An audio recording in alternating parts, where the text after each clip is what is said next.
What up, what up, what up? Welcome to the world premiere Last Chance Q with myself and the great Sean Salisbury. We begin today. This will be install number 1 as we get after it today. And I just wanted to let you know this show is brought to you by DVSport, the world premiere video editing system for the NFL and NCAA alike. And without further ado, I got to bring my main man, Sean Salisbury, in. Sean, I appreciate you, man. I cannot wait to get this going. This is the world premiere. I hope you're excited as I am, man. I can't wait to get Last Chance Q. I got my new polo, and we're ready to go. Yeah, let me tilt this down. T-shirt, Last Chance Q. I'm with you, brother. You kidding me? I've been anticipating this for a while now, and it's a thrill to be on with you, and I can't wait for all the stuff we're going to hit. And we got it going on, brother. You got your whistle. You're ready. You are ready to open up a can. Hey, can of whoop ass. I can't wait. Quote of the day. Let me get the ticker started before we get going.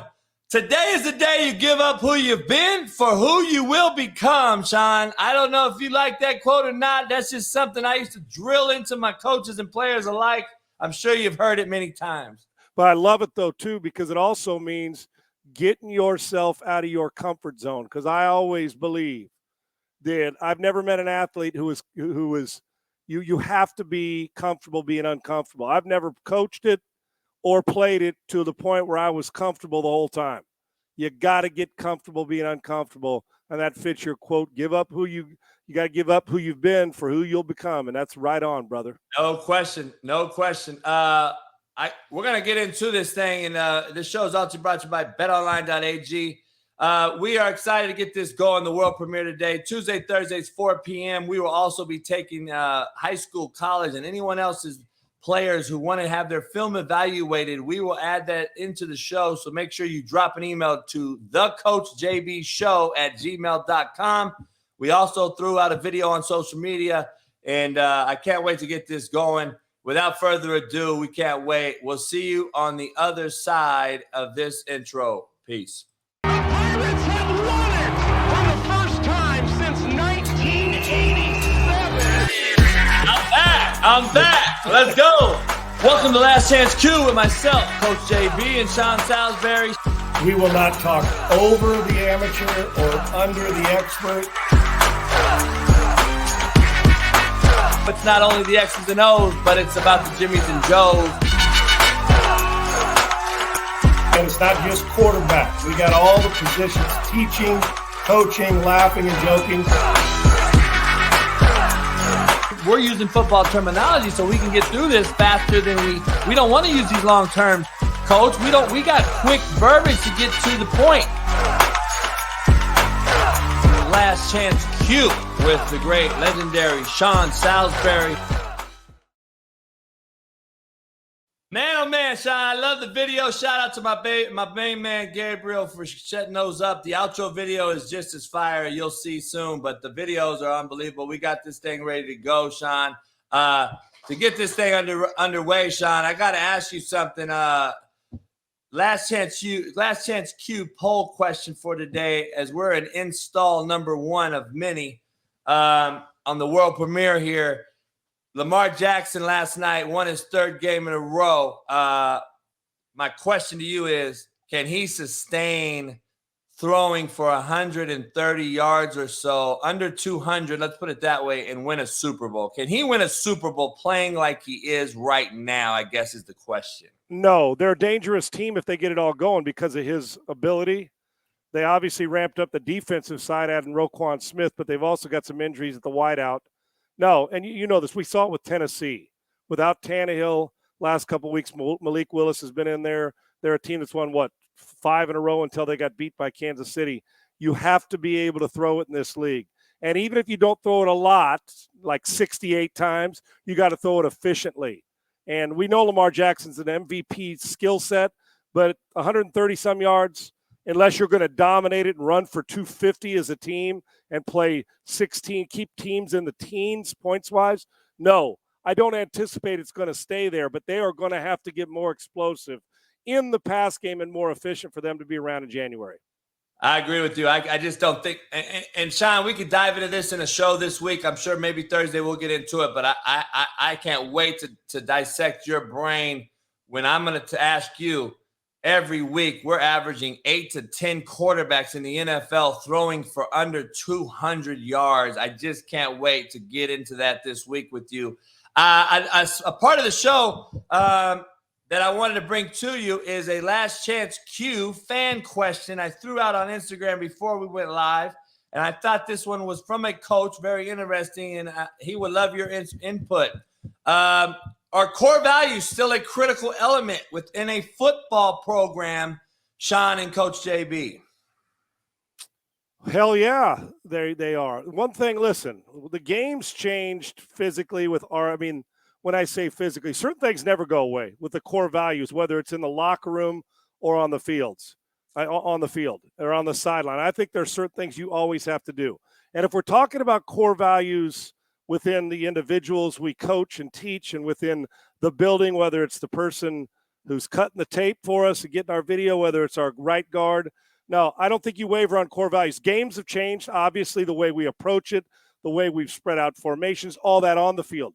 But in the locker room and when I'm coaching a team or coaching players, you could have came to me. Now, I'll add to some of those core values.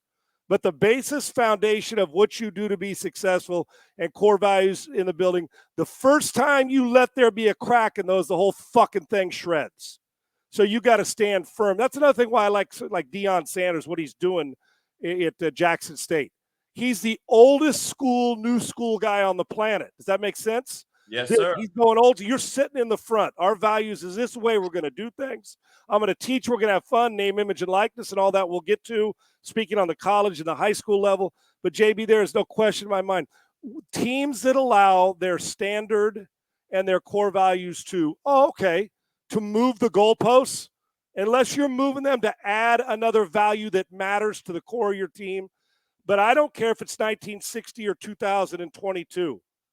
The teams that have stuck to those values, and look at the successful franchises, they are still kicking ass. Hey, Sean, adapt or die, man. Adapt or die. And if you don't like what's happening, then you get your fucking ass out of the profession and go work at JCPenney Warehouse, because you either adapt or die or don't do the job. Don't do this thing no more. You don't have to do it. Hey, JB, haven't you seen even just current coaches or teams that have lost their way? We may even get to one here shortly in this conversation. When you lose your way or lose the standard of what you said of those core values, like you said, if you can't adapt, get out of the way. We see it all the time on Sundays. We see some coaches that want to take what they do and shove it down a player's throat, even though the talent doesn't match. Instead of saying, well, damn, I got 12 or 15 coaches on the staff. Let's do what we do, but adapt to our players so we can maximize the damn room.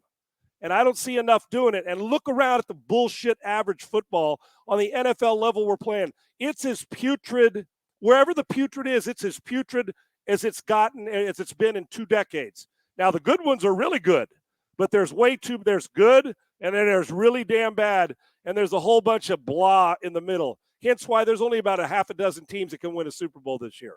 No doubt. We're headed to the pre-snap read portion of this show. I gotta ask you, man, is mediocrity the new excellence? Is it? I'm not gonna even ask you, Sean. Is mediocrity the beginning of new excellence? I'm gonna say, is mediocrity the new excellence right now? I don't believe it's becoming the new excellence. I think it's already here and accepted by the broad amount of people who think mediocrity is the new fucking excellence, and I can't stand to see it. Name me the last time, and I'm with you. I don't. And here's what people get offended. The first time that you say that, the first thing people are going to say is, well, a million people love you, but they're going to say, oh, that's old school thinking. That doesn't belong here. You're the old man. You're on the lawn. Yeah, old man, what are you talking about, man? We're not playing in the Kenny Stabler days. This is the new school shit. We do what we want to do, and you got to come along for the ride. This isn't mediocre. Have you seen how much a guy can bench press, how fast they are? Just like I always say, don't mistake my kindness for weakness. Don't mistake better athletes and bigger and stronger fast for better football. And sure as shit, don't mistake it for better coaching. We've got some good young coaches, some good in between, some good older ones. Well, let me give you this. A 73-year-old manager in baseball that's been questioned forever because he hadn't won a World Series and he's a Hall of Famer, just won a World Series. And do you know that I woke up in my city on my show this morning and got people saying, oh, let them push the man, make him retire. They just won 106 games, 11-2 in the postseason. He handled a historic pitching staff. 73. As if we got to hire a 32-year-old manager because, or a 40-year-old manager just because, he's younger and maybe thinks more like it. No, damn Sean, right. he's We've fucking accepted analytical. mediocrity. Right. He's got analytics. Right. And now we got Bruce Bochy, who's a Hall of Famer, going to the Texas Rangers. He'll try to fix that. He won three World Series in 6 years. I'm not saying there's not room for the young. There's room for it all. My thing is when a young guy comes in, the first thing I say is, I don't look at him and say, well, you don't know how to do that. You've accepted mediocrity. No, Sean McVay's not mediocre. Their team's playing it, but he's a damn good coach. Use him as an example. But I'll be damned if somebody's going to look me in the face and say, because the athletes are better, we're playing better football. No, there's a lot of times we're playing horseshit football. And when Tom Brady, the GOAT, is saying it, I think it's pretty obvious. And it's rampant. Sean Payton's. Look around you. One spectacular. I'll take 10 solid good plays as opposed to one home run. Give me 10 doubles, I'm going to beat you more than you're going to beat me, man. Another reason why the Astros won. They put the fucking ball in play. No question. Yeah, Sean, I just see it every day. I see people saying, oh, that's great on social media. Oh, that's great. He said this and he said that. He apologized. Oh, he's okay. No, you're making excuses for excuses. You're accepting mediocrity. You're accepting what this guy is because we are who we say we are, who we are, not what we say we are. Right. And I don't think people really realize that. So I think we are in a stage, Sean, a very, very, very, very critical state in our generation or in our lives of mediocrity taking over as the new excellence. And I think we're just accepting after we've enabled, number one, we've enabled these kids so damn bad that we are now accepting mediocrity. It's okay to miss a game because of a hangnail. You're okay. It's okay. It's okay to miss practice. I get it. It's okay. It's okay to miss an NFL game and you're making $18 million because you're frustrated that you didn't get traded. Get the fuck out of here. Okay. Sorry to tell you, stay home and stay home. And let me tell you, listen, man, I'm still of the everybody doesn't get a trophy thing, right? Just because, I've seen guys throw for 350 yards and their decision making was awful. I've seen a guy throw for 280 and his decision making was off the charts. How many guys from the age of 15 to 25 can get up on a board for you? You put them on there. Let's just say the wide receiver, the quarterback. I don't care who, the running back, and walk you through coverages and identification right now without having to snap their head to a sideline and have a coach make every decision for them, including how often they wipe their ass. I just for shits and giggles, I would say one. They can walk you through it to when I say to a quarterback, here's cover 2-man. Identify, show me where they're supposed to be. How do you attack it? And what are ways to attack 2-zone? 2-man, is it vertical or horizontal runaways where we can pick and run away? You tell me. And a lot of them are working, but it's not the kid's fault. Listen, I went to a college campus and was training a quarterback. Yep. And listen, I love the kids, and they keep me young. I love it. Teaching and coaching are my DNA and what I love to do. And I know it is for you, dude, because you're fucking phenomenal at it. I'm going to leave the university out, and I'm going to leave the player out because I love him. I'm training him on a college campus with 4 other college wide receivers. I asked them simply, that's an illegal formation because we were playing full speed, fast on fast, kind of having him walk me through a 2-minute drill where I said, you got control. We had a full workout, said, you take the 2-minute drill over, get me to the line of scrimmage. I'm going to clock you 47, 46. You get 1 timeout. We're down 5. We're at our own 20. You got the game. And he's a hell of a player and a brilliant kid. But coaches aren't teaching them. I'm not saying all of them. This is never a blanket or umbrella statement. But when you can't bring them all along, you can't leave one behind when it comes to football or in meetings or in reading or in arithmetic or math. You can't. You got to take them all. Or the team, if one guy suffers, we're fucked. I asked every one of them, 4 receivers and a college quarterback. They all playing in a Division I university. I said, how many guys got to be off the ball for a legal formation? Legal. They had no idea. Let me say that one more time. They had no idea.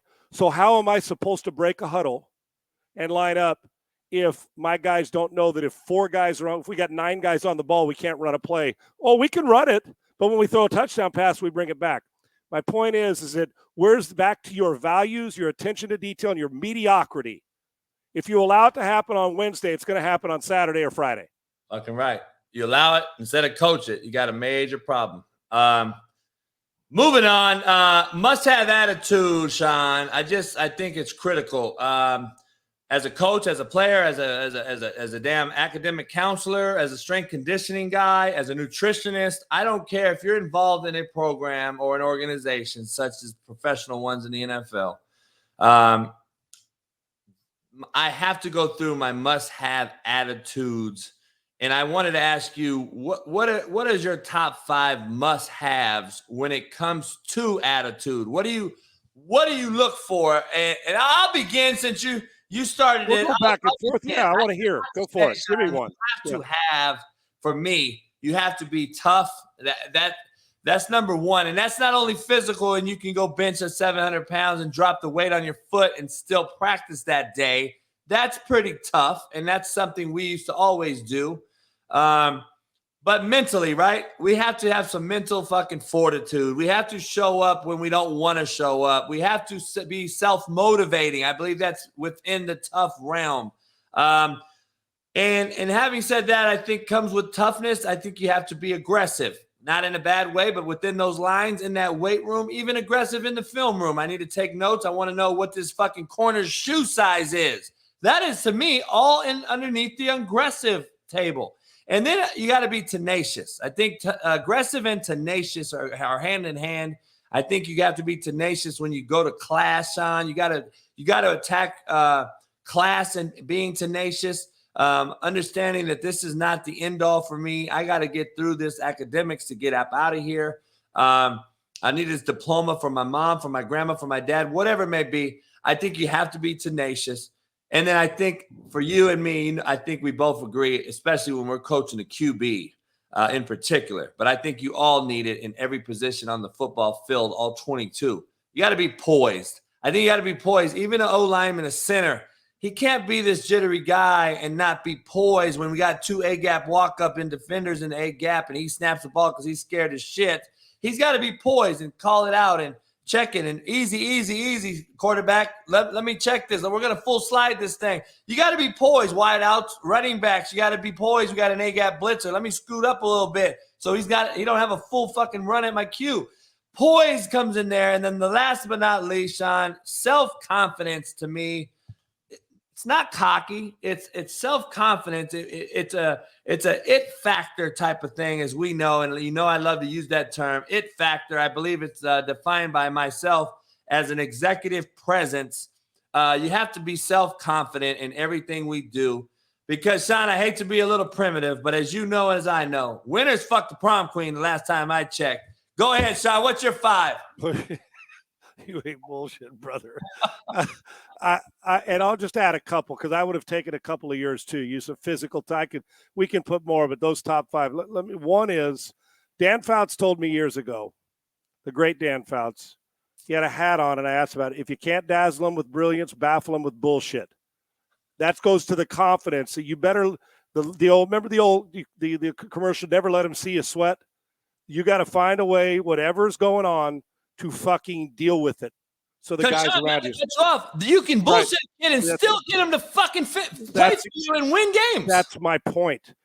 And I'll never forget, I'm dropping back to pass at college, and the great John Robinson, who I know you know and love, the guy who recruited me, and I throw a ball, and Bruce Matthews, all those guys will tell you this, Dwayne Bickett and Del Rio. I'm motherfucking, what the fuck? I missed a throw, and I'm beside myself because it was wide open, right? And my guys, Roy Foster's on that. I'm the freshman, and I got Marcus Allen in the backfield. I'm with a who's who list. It was like Sesame Street. Wow. One of these things is not like the others. What the fuck are you doing here with all these stars, right? Future Hall of Famers, college and NFL. And as the number one recruit, I expected myself to be able to keep up with those guys, right? So finally, John Robinson, coach, puts his arm around me and walks me behind the huddle. And it wasn't to point blame at anybody else. He said, listen, He goes, I understand why you're mad. He goes, he always used to say, he'd say, that was the shits. He goes, that throw was the shits. Anybody of my Trojans that are listeners will laugh because Sean, Chip, Roy, Marcus, Sean, that was the shits. That was the shit. So he walks me back and puts his arm. He goes, oh, it was the shits. He goes, you're playing like shit today on the practice field. He goes, but you're going to be a great player here. He said, and I don't ever want those guys up front to think it's your fault. Meaning, not that you blame somebody else, but he wanted them to know that goes back to your poise, that even if you were shit in the bed, that you were going to come out of it okay.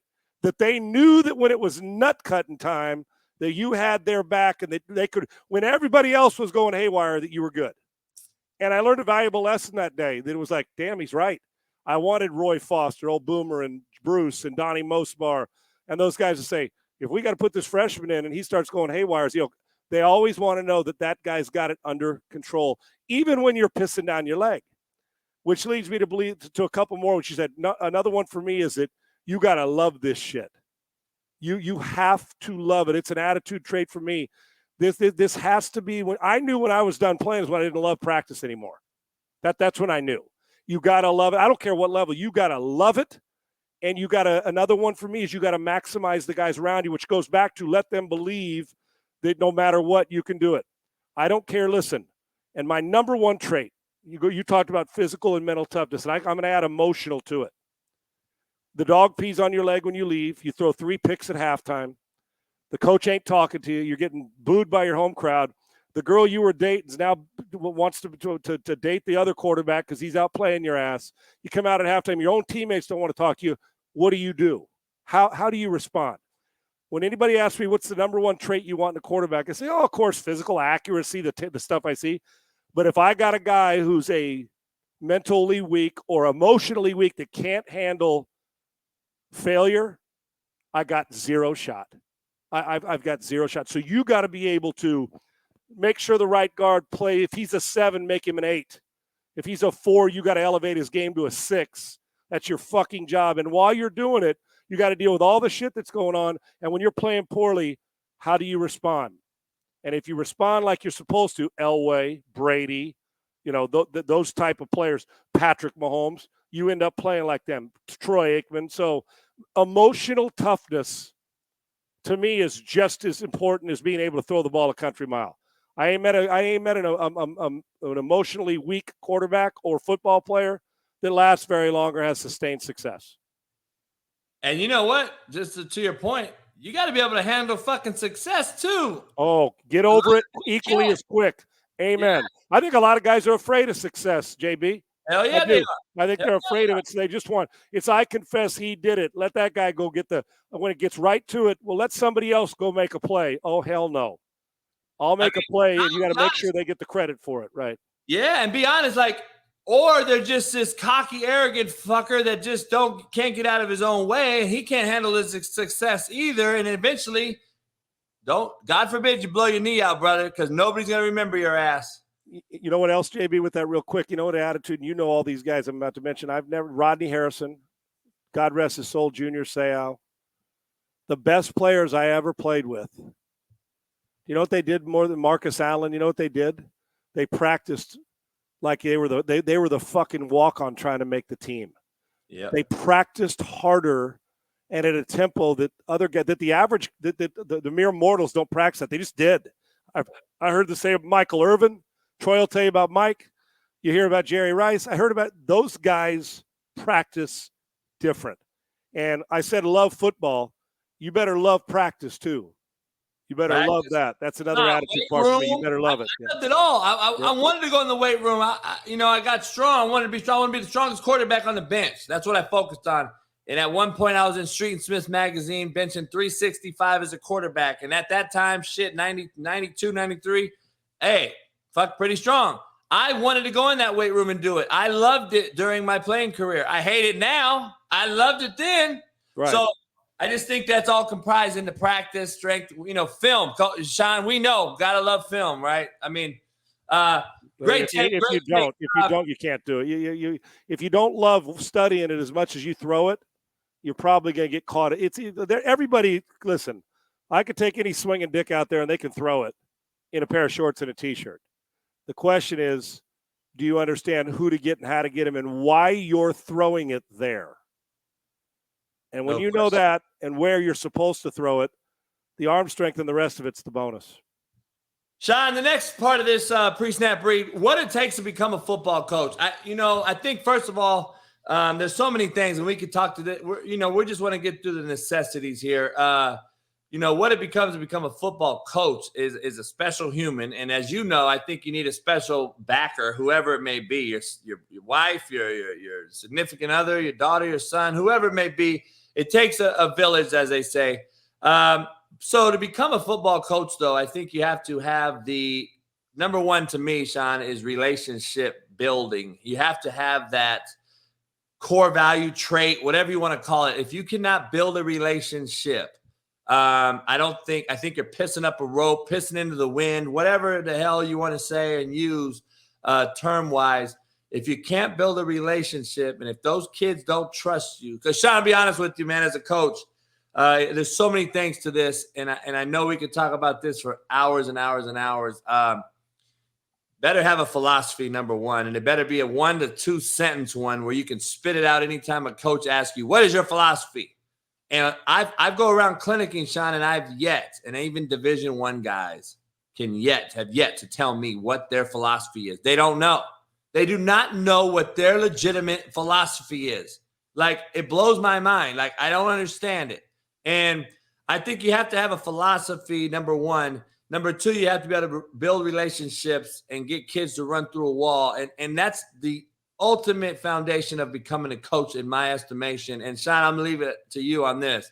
I'm going to let you take it. At the end of the day, you got to build relationships. You got to have a philosophy. And then if you think these kids are dumb, I might agree. I might agree with that sometimes, Sean, but I'll tell you what, they're not. Fucking stupid. They're not stupid. And they'll see right through you in a New York minute if you're full of shit, if you're not genuine, and if you're fake.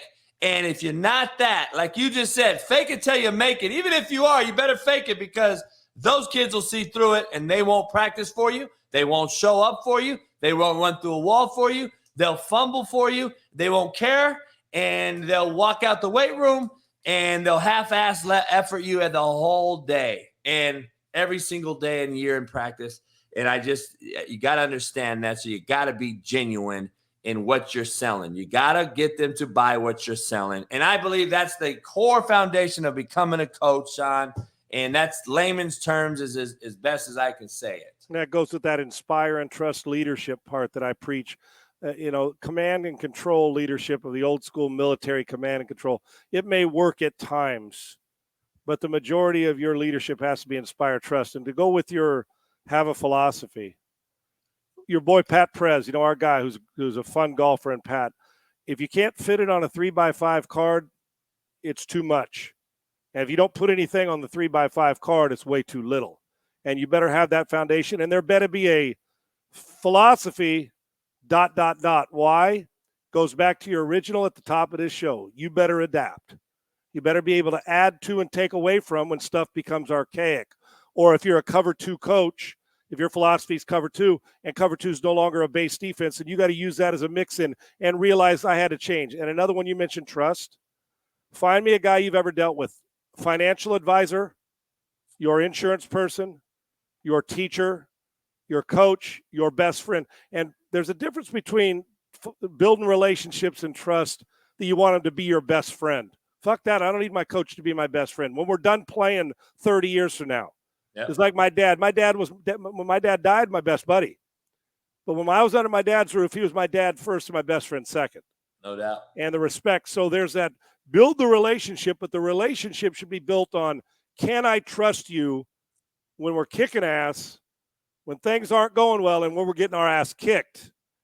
And you're exactly right. They have got to know that they're not going to get bus tossed, these players, and they have got to know that no matter what, you got them first. And they need to know that you care more about them at times, just like a quarterback, than you care about yourself.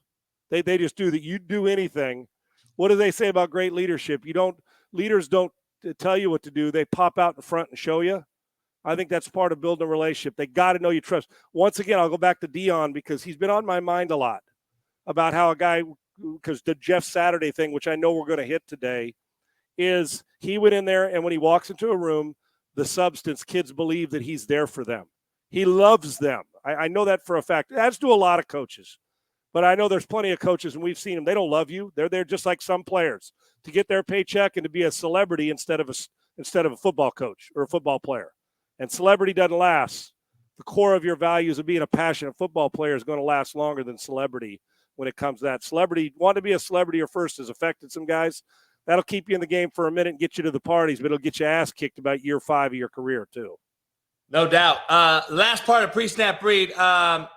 What it takes to become a football player. As we evaluate talent later on in the Eye in the Sky segment of this show, we're gonna break down 5 random football players that have sent us emails and DMs.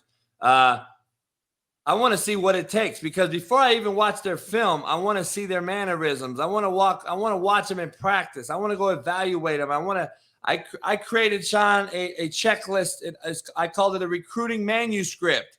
I wanted to make sure my staff had these checklists in hand when they recruited these kids, and I wanted it sent back to our jump drive that night when we evaluated those kids on the road, and I wanted to see, did they check these boxes? Because I'm already saying no, yes, if you didn't meet those criteria or if you did. And number one, Sean, I want to see if the kid loves it, just like you said. I want to see if the kid loves the game. And I always go around, Sean, we've always said that I walk around and say, hey, if you love football, raise your hand. Everybody raise their hand. We've already talked about this. And I say, really? But I got your damn class attendance in front of me, and you've missed practice. You've missed class 3 times this week. So stop lying to yourself. You're not lying to me. I don't give a shit. You're lying to your damn self and these players here and your coaches. So you got to love it. And within love, I think self-motivator, which includes effort above talent, in my opinion. Like, you have to be a self-motivator underneath the love portion of this game. Because if you love it, then you're going to motivate your damn self to get out the bed, make your damn bed, and then go do your stuff. Brush your teeth, go to the bathroom, get your ass to school, learn something, get to practice, dominate with a high energy, because you're self-motivating. And then the next day, you wake up, your doggy's sick, and you had to put him down. Guess what? It doesn't stop the world, man. I got to still be a self-motivator and show up. I tell the story all the time. My dad died in 2005. I was the OC at a JUCO. I was at fucking practice that day because he wouldn't have allowed me to miss. Now we got bereavement, Sean. We got fucking players missing 6 goddamn weeks for a fucking female girlfriend that got pregnant. Safe. We'll get you your safe space because your feelings got hurt. Yes. And I'm just like, so to me, if you love it, self-motivating's under that, number one. And then you have to have effort because, as you know, and we always talk about, effort requires 0 talent. And so I believe that's all underneath loving it. Number 2, selfless. I think you have to be selfless. If you're going to be a player that I recruit or a football player that you so-called call yourself, you have to put team before self. I believe that's the number 1 missing ingredient in today's player in this generation.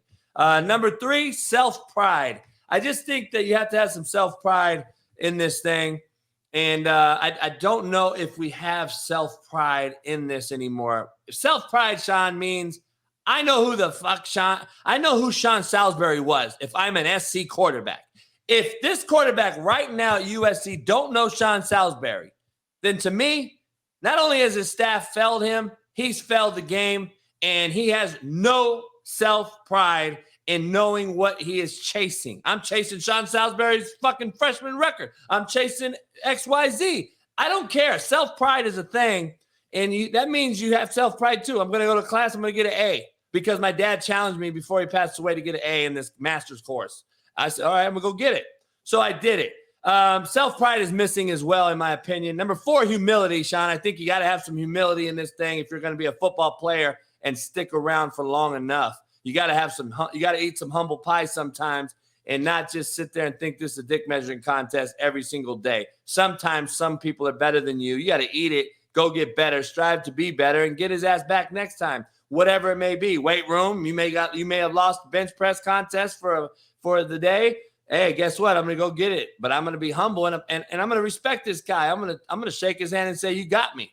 I don't think we see that anymore because everything's so social media based. And number 5, Sean, the thing me and you hate the most about the youth, respect and the lack thereof. I think you have to have not only self-respect, I think you have to respect everything, single thing that comes across you. Females, parents, elderly, dogs, cats, I don't care. Respect travels everywhere and it touches everything. And I think without respect, I don't believe you'll ever be able to sustain being a football player, especially not for me. Go ahead. No, I was going to say just a couple things because you eloquently described every single bit of that. Is part of that respect, and you mentioned about USC and me knowing the guys before me and the guys after me that I still know and watch these guys play, and it's fun to watch the special talent, is I don't believe you can be an expert at something if you don't know the history or the origin of it. That's just me. Don't tell me you're a rock and roll expert or history, a buff on rock and roll if you only know what happened from 1990 to 2020. I don't care when you were born. I mean, how do you describe that you would know Lou Gehrig? I wasn't around when Lou Gehrig plays, but I can tell you a lot about him. So, and if you don't know who Led Zeppelin is, and don't tell me you're an expert in rock and roll. Same thing. Respect it. I think you got to know the history of it to respect it. And one thing along with those must-haves that you're talking about, and you mentioned it, and I phrased it a little bit different with this, it's the lonely work. It's doing all the things that need to be taken care of when nobody's telling you to do it. When nobody's watching. That's exactly right. That's the difference. Are you doing after what, and then process what we taught, and then when nobody's calling your time to go out, are you doing whatever that lonely work is, weight room stuff, film study, academics, whatever it is, the lonely work. That's part of being a self-starter, self-discipline. You want to be great. Being great, you just don't fall off a turnip truck and land in the greatness's lap. You got to do some things that do it. And if you're a great athlete, football player, and you combine the two, then you're going to end up in all kinds of Hall of Fame. So the lonely work, to me, if you're not willing to do the lonely work, that tells me you're just doing enough to get by. I agree with you, Sean. Great stuff. We're headed to the 1st and 10 segment of this show. We got to get to the 1st and 10 is always a starter. We want to be ahead of the curve here on first down, right? We want to stay ahead of the chains. We want to keep moving it. Great topic here on this 1st and 10. Sean, has coaching become a lazy profession? And you might ask me what I mean, and I may ask you a bunch of things, but when I ask that question, Sean, it's kind of wide open and a little bit. It's kind of broad and wide open, but at the same time, I believe it's become a lazy profession. At one time it was so. I used to wake up, man, without an alarm clock because I rarely slept, thinking about how excited I was to get to the office, how excited I was to do something to be better at every single day that I laid my head down. I was like, I'm back up. I don't need a damn alarm clock. If an alarm clock's the only reason you wake up, you're already fucked. So I got to be honest. The portal, the transfer portal, the NIL booster clubs that are donating and throwing this money out here, I believe they have to be part of they think they have to keep up with the Joneses. And now we have to recruit the portal, take guys out of the portal in this profession more than we've ever have, and we just can't go out and recruit nobody no more. We don't recruit anyone the old school way, being genuine, going out there and putting in the time and recruiting a kid for 2.5 years only to say he's not going to commit with you. He's not signing with you. Guess what? It happens. But I put the time in and the effort, and I gave it my all. We don't see that anymore, man. We're not even recruiting high school like we once did. We're not recruiting JUCO like we once did. We're recruiting the portal that has 7,200 kids in it, and we still expect the same amount of money in return. Or more. They want more. Yeah, they want more. You know, it's a great point, JB, and I know you got more to make on. I'm going to make mine really simple, is think about now I'm going to lose my train of thought about the profession. Oh, okay. Think about when you have a kid. Now, listen, do I think coaches are dedicated? I think coaches waste a lot of time. You could get probably more done in 6 hours instead of 12 hours because you're walking around bullshit, but that's part of the coaching profession. At the office, you like being around the fellas. Who doesn't? But it's the stuff, the teaching away from the facility leads up. I'll just use quarterback training or private training as an example. We got so gimmicky now. We got guys that are carrying friggin' tires in their fucking knapsack and Last time I checked, now listen, I'm not a strength and conditioning coach. I know guys that are, we need them. You got to get strong, you got to get fast, all those things in the weight room that matter. But I'm a quarterback trainer. I don't say whisper. I'm a trainer. I'm a teacher first, a coach second. I teach. I don't remember the last fucking time I played football. I had a guy send me something on Twitter about 2 years ago. A drill where these dudes got the big tractor. I'm talking about like a 5-yard tire. The dude's walking on him with a football in his hand. And a guy says, Coach, what do you think about this drill? It wasn't his drill. He saw it from somebody else. And I said, well, it's interesting. And he had him laid out. I thought, but damn, it's a lot of work to get that tire out there. But I thought, well, I'll tell you this. When we start fucking playing football on a Friday night on a tractor tire, I'll use that drill and I'll implement it. We got guys jumping through hoops, lighting their balls on fire, fucking parachuting into the field for training. I'm telling you, I look like fucking Santa Claus coming out there to train. I'm like, and I got like cones and sometimes nothing because we're going through football shit on grass or on turf with cleats on playing with footballs. And I'm like, okay, I understand. Then I think, well, that's a strength. Now I'm going to do you all the football movements, but I got fucking Santa Claus with a white beard and it down to his dick in a red suit and carrying his bag. Yeah, I'm talking. It's an endless supply, like the Grinch is coming too, of fucking gifts. And here, use this training thing, and they got it around their waist and around their neck and around their balls, and it's coming out their asshole, dude. I'm like, am I not doing this right? I could have swore I played, and I don't ever remember Norv Turner walking out of the field with a fucking ball with a handle on it. I mean, what the fuck? Sean, I'm laughing so fucking hard because I'm tripping. I stopped down. Fucking kid the other day. This guy sends me a tape. He's fucking puts a quarterback in a fucking chair on the field, and he has him stand up and throw the fucking ball. Dude. I said, what in the fuck is this? What are we doing? Oh, let's get him a sweat. Let's start throwing routes inside a steam room. I'm lost. And so I said, I understand moving to get warmed up with a ladder. I get all that. But a ladder's not dominating a 90-minute session for me. We got to throw the fucking ball in a comeback. I mean, I don't know the last time my quarterback looked down at the ladder on his feet trying to escape rush in the pocket. But what do I know? We'll get to that, okay? And so, if you're looking down at your feet, you're fucked. So, right. So that's the part of coach. I'm like, okay, getting paid. But you're teaching this kid how to be okay. The motherfucker knows how to grab gifts from Santa Claus. He's got every gadget on the planet. His family just spent $42,000 buying every net and gadget. Then you say, well, what's cover two? I don't fucking know. I'm too busy staring down at the ladder and holding the ball with the handle and then thumbing my nuts and then trying to throw a comeback. What? Okay. So that's part of that profession. And it reminds me of the family who has a kid and they're sitting on the couch and here's what they do. The kid's 2 and they take a pacifier, stick it in the kid's mouth while they're doing all their shit. And the kid's watching Dr. Seuss for the 400th time in 2 days. And they're not reading to him. It's like, okay, it's the same thing as training. Teach the kid. Teach the quarterback. My favorite is when I'm watching receivers and they're doing all this shit. And guess what? There's not at the end. There's no ball to be caught. I'm like, what? What? So, yeah, so if you're asking me that part of it, lazy and stupid, okay? Get rid of your bag of tricks for your quarterbacks and receivers. Warm up, I get it. We actually play on a flat field without a fucking tractor tire in the middle of it. Sorry. Oh, fuck. It couldn't hit it better, man. These guys, I just don't get it. They think that they want to fucking reinvent throwing a football without throwing a football. Right. Here's my favorite, too, Coach, is they'll get it. You know, you're trying to help the kid get recruited or show them. They'll throw it on social media. And all I hear is the coach talking and all the gimmicks, and I don't see the kid throwing. It's like, what? My man Mike Leach, I sent Leach a message. I said, I got a quarterback who's a good player. Want to see? He goes, yeah, I'm about to work him out. He goes, yeah. I said, what do you want to see?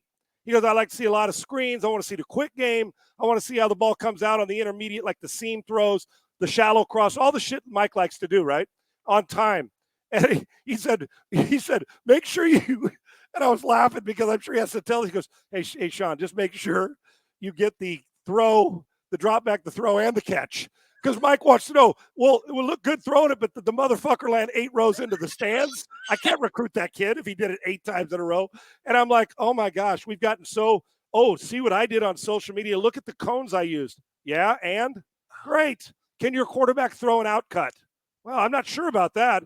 What's he doing man? I don't know, but I'll tell you what, he is a motherfucker on that cone, man. Okay.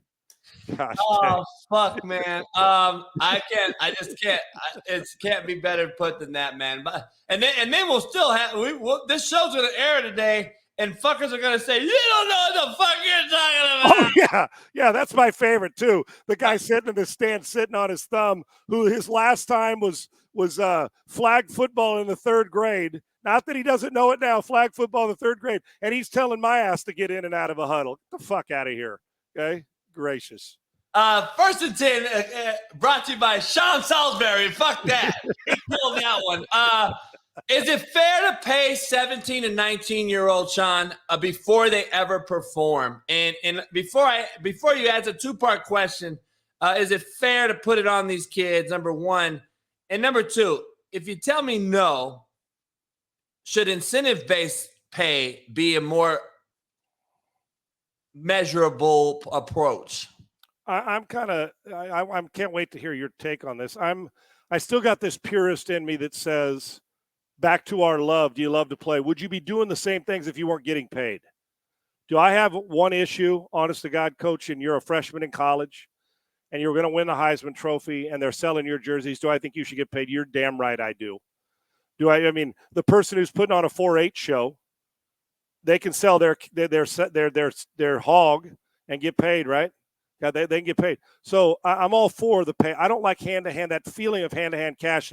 You're 16, you're a sophomore in high school, you're a 5-star recruit, and I'm going to bring a bag to you and say, here you go, great job, good luck on Friday night, I'll see you. Because what SMU did when they got the death sentence, that now is legal as hell, and you can do whatever the hell you want, and then some.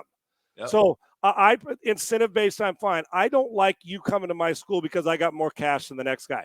Once you get to my school and you got an endorsement or that's why this is a slippery slope. There's got to be we got to relegate. I mean, we got to get some rules on this that I can't go get, because then it becomes, well, we're playing pro football. We got to have a union and free agency. Yeah, the free agency. Or you should be able. I can cut you, trade you from Clemson to South Carolina in the middle of a season. I'm all for the kids getting paid, but I'm all for the kids getting paid in the right way. I am. Listen, you got a skill set. If you can play the drums, man, you should get paid. If you can catch a football and somebody at 18 likes you, even if they wanted to pay at 18, can we put it in a fund and have them collect it like you would on when you give your kids, well, when you're 25, you get this. When you're 35, you get that. I just don't like the hand-to-hand cashing, because I think we use what's left of, and there ain't much of it left. The pure part of why you went to a university to play. While you're there, if you can make $10 million, most of the guys aren't going to play pro football. That's why, if you can make $10 million and leave and you don't play it down in pro football, but you were the best recruit in the country, fuck, go get it. I don't like a junior in high school being convinced to go to Pitt or Southern Cal because, well, we got more money than the other guys. To me, it's wrong. I want them to get paid, but I think there's a way to do it the right way. I think it's unfair, just like the committee ranking Tennessee as the number 1 team in the country over a team that just fucking won the national title, who everyone thought lost 9 first-round draft picks on defense, was going to be shitty, apparently. Well, guess what? They're still the fucking champ. Until you knock a champ out, I haven't seen anyone just be anointed the number 1 team because they beat an average Alabama team that year. That is what the committee, in essence, did to Tennessee. So, my point is this, Sean, they put too much pressure on Tennessee to be number 1. I would have loved for them to stay number 2. I bet you would have been a better football game, because Georgia bulletin board material was, fuck this. Tennessee's 1? Okay, right. Let's go out and show them. Right. It's the same as paying these kids that are 17 and 19, in my opinion. I think you're putting way too much pressure on a kid that age to come out, perform, beat out the returner on the roster, and then knowing, maybe even if in my head, I think Hendon Hooker's better than me. But guess what? They paid me $8 million, Sean. I am going to be the starter here at Tennessee next year. Right. And I think that's unfair to put on a kid that age. I think a risk versus reward situation is more understandable in my opinion. So It's unrealistic. It's not fair. It is unrealistic. I say you give it an incentive-based contract. An incentive-based contract can still put an onus on you, but it's I got to go out here and earn it before I get it. And I'm going to go earn it first from my teammates, second from my staff, coaches, thirdly from my fan base. And then fourthly, if you want to pay me T-Mobile $8 million, then you just didn't do it. But in an incentive deal, okay, NIL deal, pay me $500K to come there. I'll come there. If I leave, I have to pay that back if I enter the transfer portal. That's the first thing I would implement. Number two, you got to fulfill the contract. Fulfill the contract like we have to do in life. And then number two, okay, now I'm on incentive. If you were going to offer me $8 million and I can make up to $8 million because that's the original offer, then okay, now I can earn up to $8 million based on how many touchdowns I throw, how many wins I get, how many interceptions I don't throw, how many yards I throw for, any records I break, bowl wins, whatever, Heisman Trophy winner. Then you can get everything. And they stay in the game. There's something to play for. There's a process to get there. Keeps me at my school too, Sean, which is going to lead us to the next part of this, which is going to head to the third and long portion of this show. It's going to lead to that. Like, it's going to keep you at the school.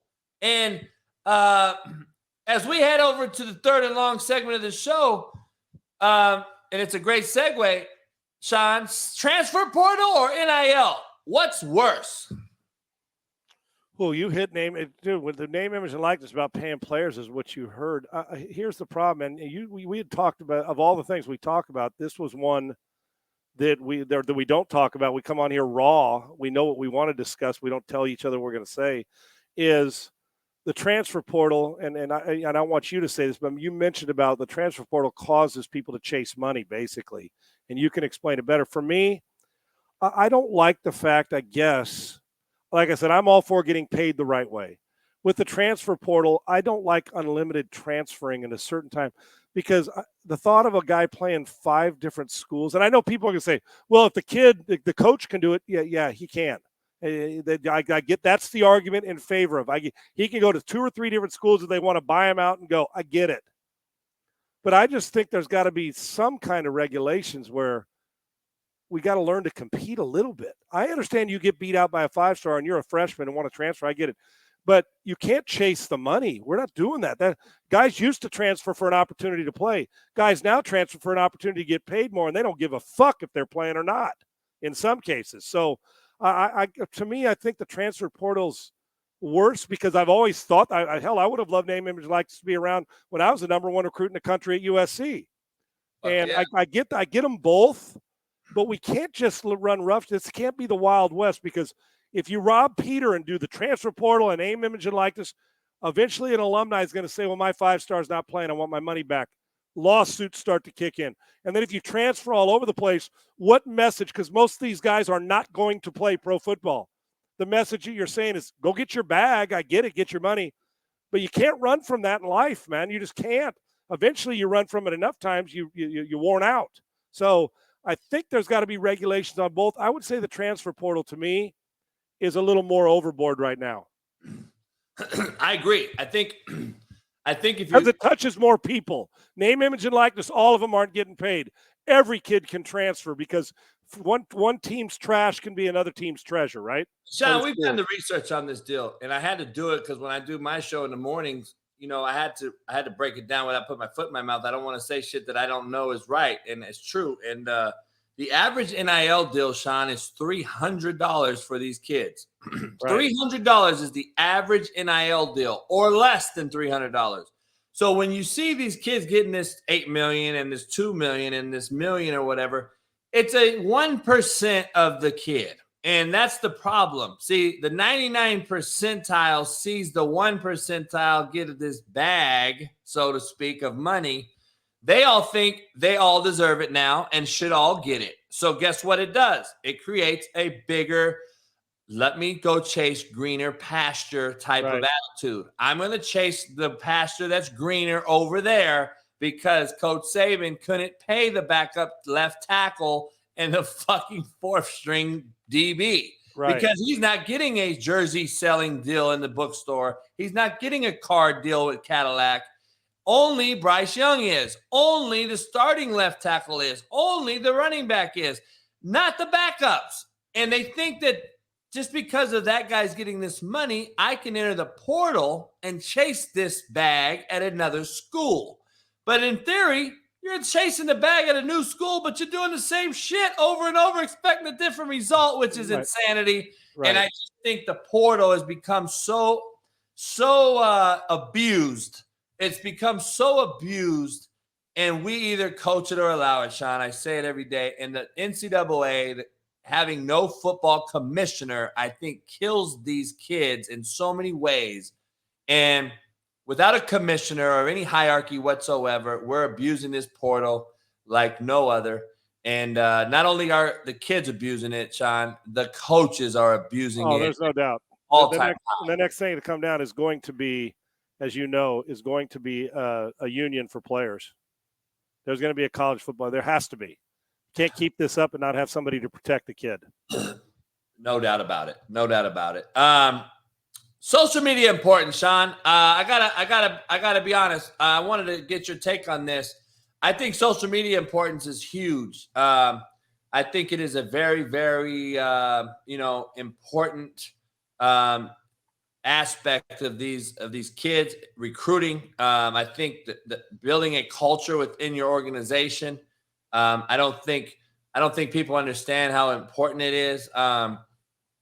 I don't believe kids understand social media importance, and I don't think they are aware of its potential impact on the kid, or the coach, and the program. Like, it never forgets, Sean. It becomes your resume. And before this 5-6 years ago, James Franklin, good friend of mine, Penn State head coach, other coaches across America, a kid would have a sock that represented marijuana on it, or he had a T-shirt with a naked girl, or a fucking idiot had a gun in his locker at high school and fucking put it on his goddamn Instagram. They lost scholarships for that. And we were holding them accountable at that time. This was 6-7 years ago, when social media was kind of just getting, big. Now it's huge. It's a conglomerate. It's unbelievable. That's basically what our world has become, social media bubble. Are we still doing this? Are we still holding them accountable based on what they're doing on social media? Because I see kids every single day. They send me shit, and I'm looking at their social media like, I would never fucking in America give you a scholarship. Yeah, right. Standing around and somebody's drinking a beer and they're involved. It's the association with bad too. Okay, Sean, let me cut you off. Not to cut you off. Let me ask you this though. But then you have the excuse making fuck who is making an excuse for an excuse as to their defense is, oh man, quit yelling on the line, you old fuckers. You're yelling on the line at these guys. Nobody cares no more, coach. Everyone smokes weed now. It's legal. It's legal. I have yet to see a person smoke weed, Sean, and it help him win me the football game. Not to this day. Well, it may be legal in some states, but it's not legal to take across the border to another country. Ask Brittany Griner. And here's one of the best female basketball players on the planet, and made a mistake taking it across, and she has not home yet. Now, that's an extreme example, obviously, but we've gotten to the point that, it's what are they going to do to me, right? And so they're on social media. I would like to think that people, because I know I've talked to coaches who say, we have somebody who at social media department, we just simply watch what you're putting. Just like now they have a name, image, and likeness department in most of these schools. My thing is, listen, if I'm recruiting a kid and all I see on there is, derogatory posts, and that means if you retweet something like shows 4 guys beating on a girl in a subway, or 5 guys beating up, and you're one that's holding the camera, I'm holding you the same accountability if you're the one kicking the guy in the rib cage. I just am. Now, listen, people need chances. I know how people, certain people have been raised in hard times, or certain people, have made mistakes that they need a second chance for. I'm all about that. I get it. But there's also got to be accountability. So, yes, I'd be watching it close, and I think they do. And I every time I go to a clinic or I'm coaching a camp or talk, and this always comes up because it can be a great help. I did a master's degree paper on the significance of social media for athletes in recruiting. And you can by putting your stuff up there and doing all those things, but putting yourself up there with 4 beers in your hand and you're 16, there comes a point in time if you're a coach, you're like, well, is he drinking them?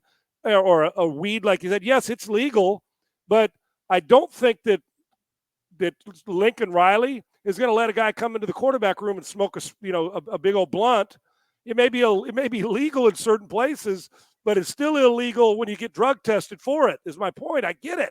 Hell, who doesn't like a little CBD to go to bed at night? But I'm a grown-ass man, and I've had 12 surgeries. My point is, and here's what I always end it with. If your mother or sister, you're afraid to show it to them, don't hit send. If you're embarrassed or afraid to show it to your mom or your grandma or your sister, don't hit send. Now, if it's derogatory and your mom encouraged you to send it, then your mom probably needs a little coaching up on social media as well. It can be used to your great advantage to build your brand, charitable, get your tape out there, all these things.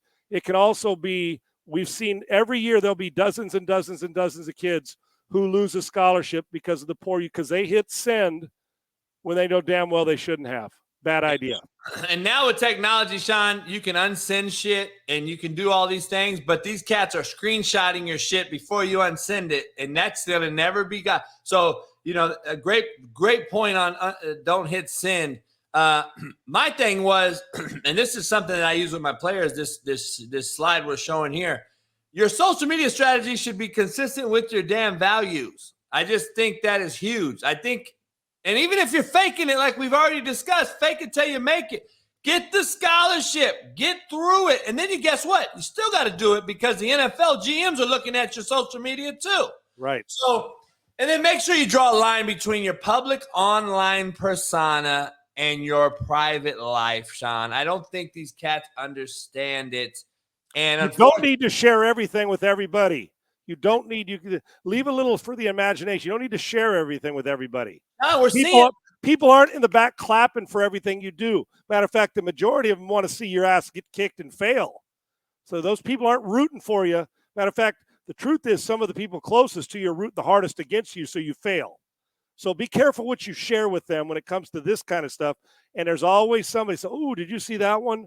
Oh, but I erased it." Well, not fast enough for me, dude. You said motherfucker 27 times while you're at an elementary school reading to kids. Oh, what's that? I'm using that as an example. I'm just throwing things out there. You got to be smart. You got to be wise. If you rob Peter, remember you're going to have to pay Paul, and that's what social media is about. No question. And I wanted to say that as well. I wanted to say that the last part of that, I'm like, people don't realize, man, like I say it every day, Sean. It's a huge thing that I use every day. Every day is an interview, and somebody is fucking watching you every day. I don't care what you do. I just don't get. I don't care what you do. I think somebody's always watching you. And JB, are we selling ourselves every day? You're selling yourself to the woman you want to marry, meaning you're trying to convince her that you're the one she should marry. You're selling yourself to an employer. You're selling yourself to your boss. You're selling yourself when you go, to buy some. Everything we do, we're selling ourselves. So sell the best version of it. And then secondly, you're an investment. It's called ROI, return on investment. If I'm going to draft you and spend $40 million on you, I got to know what if I always say this about academics too. I said, you give me a quarterback who's everything's the same. The measurables, they both look the same. They're both fast. They're both big. They're both strong. Or they're both small and good, and they win everything. And they are everything. They community service, everything. One's a quarterback in Texas. One's in California. One's a 3.9 and the other's a 2.1. Everything's the same. Your high school stats, everything. Everybody loves you. I got to keep you eligible. Who do you think I'm taking? I'm taking the 3.9 guy.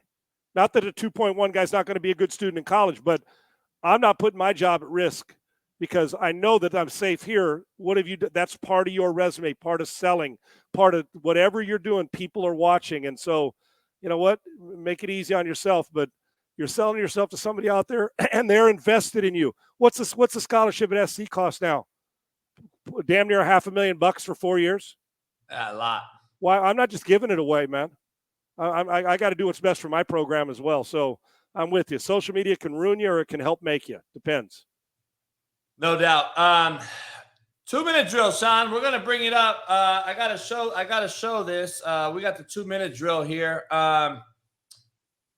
Great graphics here. We got the 2-minute drill. We got a clicker and everything. We got a time. We got a clock. We got the whole deal. I gotta ask you. What makes the topic of this 2-minute drill is gonna be what makes you recruitable? Or what makes you unrecruitable? I guess I should say. What is your non-negotiables when coaching a kid? And I just have You start it up, brother. Huh? You go ahead and start. All right. I tie it into, recruiting and what makes you recruitable and unrecruitable. And I start at the top. And we're going to start this clock here, and I'll go for a minute. And here we go. We're going to start here. I got 2 minutes. I'm on the clock. Lack of hustle, Sean, is number 10 for me. Lack of hustle. If you have a lack of hustle, you show it on film, you show it at practice, I'm probably not going to recruit you, and it's a non-negotiable for me. Number 9 would be a player that's a sayer and not a damn doer. I can't stand anything worse than that. A player that's a sayer, not a doer. It's a non-negotiable for me. I need doers. We got enough sayers out here. Number 8, if I'm recruiting you, and a non-negotiable is a nightmare parents. I can't do it. Can't deal with them. Don't tell me how to coach. I won't tell you how to parent. Players who don't mind losing, Sean. Can't stand them. Can't have them. Non-negotiable. Rage issues on the field. I'll be the fucking asshole with the rage issues. Your ass is a kid. Lack of respect towards refs and coaches. Mental weakness, non-negotiable. Players that play soft.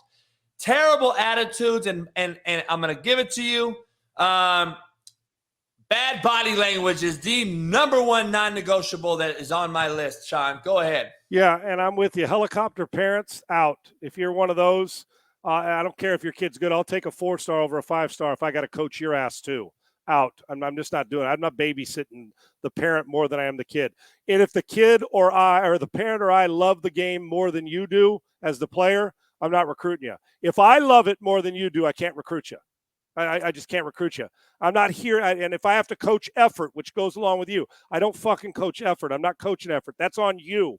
And if I got to coach it, it tells me I'm going to be chasing you around the whole time here. I'm not doing that either. What are you doing? I've said it, the lonely work when we're not watching, but the part is, what are you doing with teammates? Are you bringing out the best in them? Meaning, when I go talk to your high school coach, do you engage your teammates? And are you the magnet that when you walk into a room, everybody wants to be around you?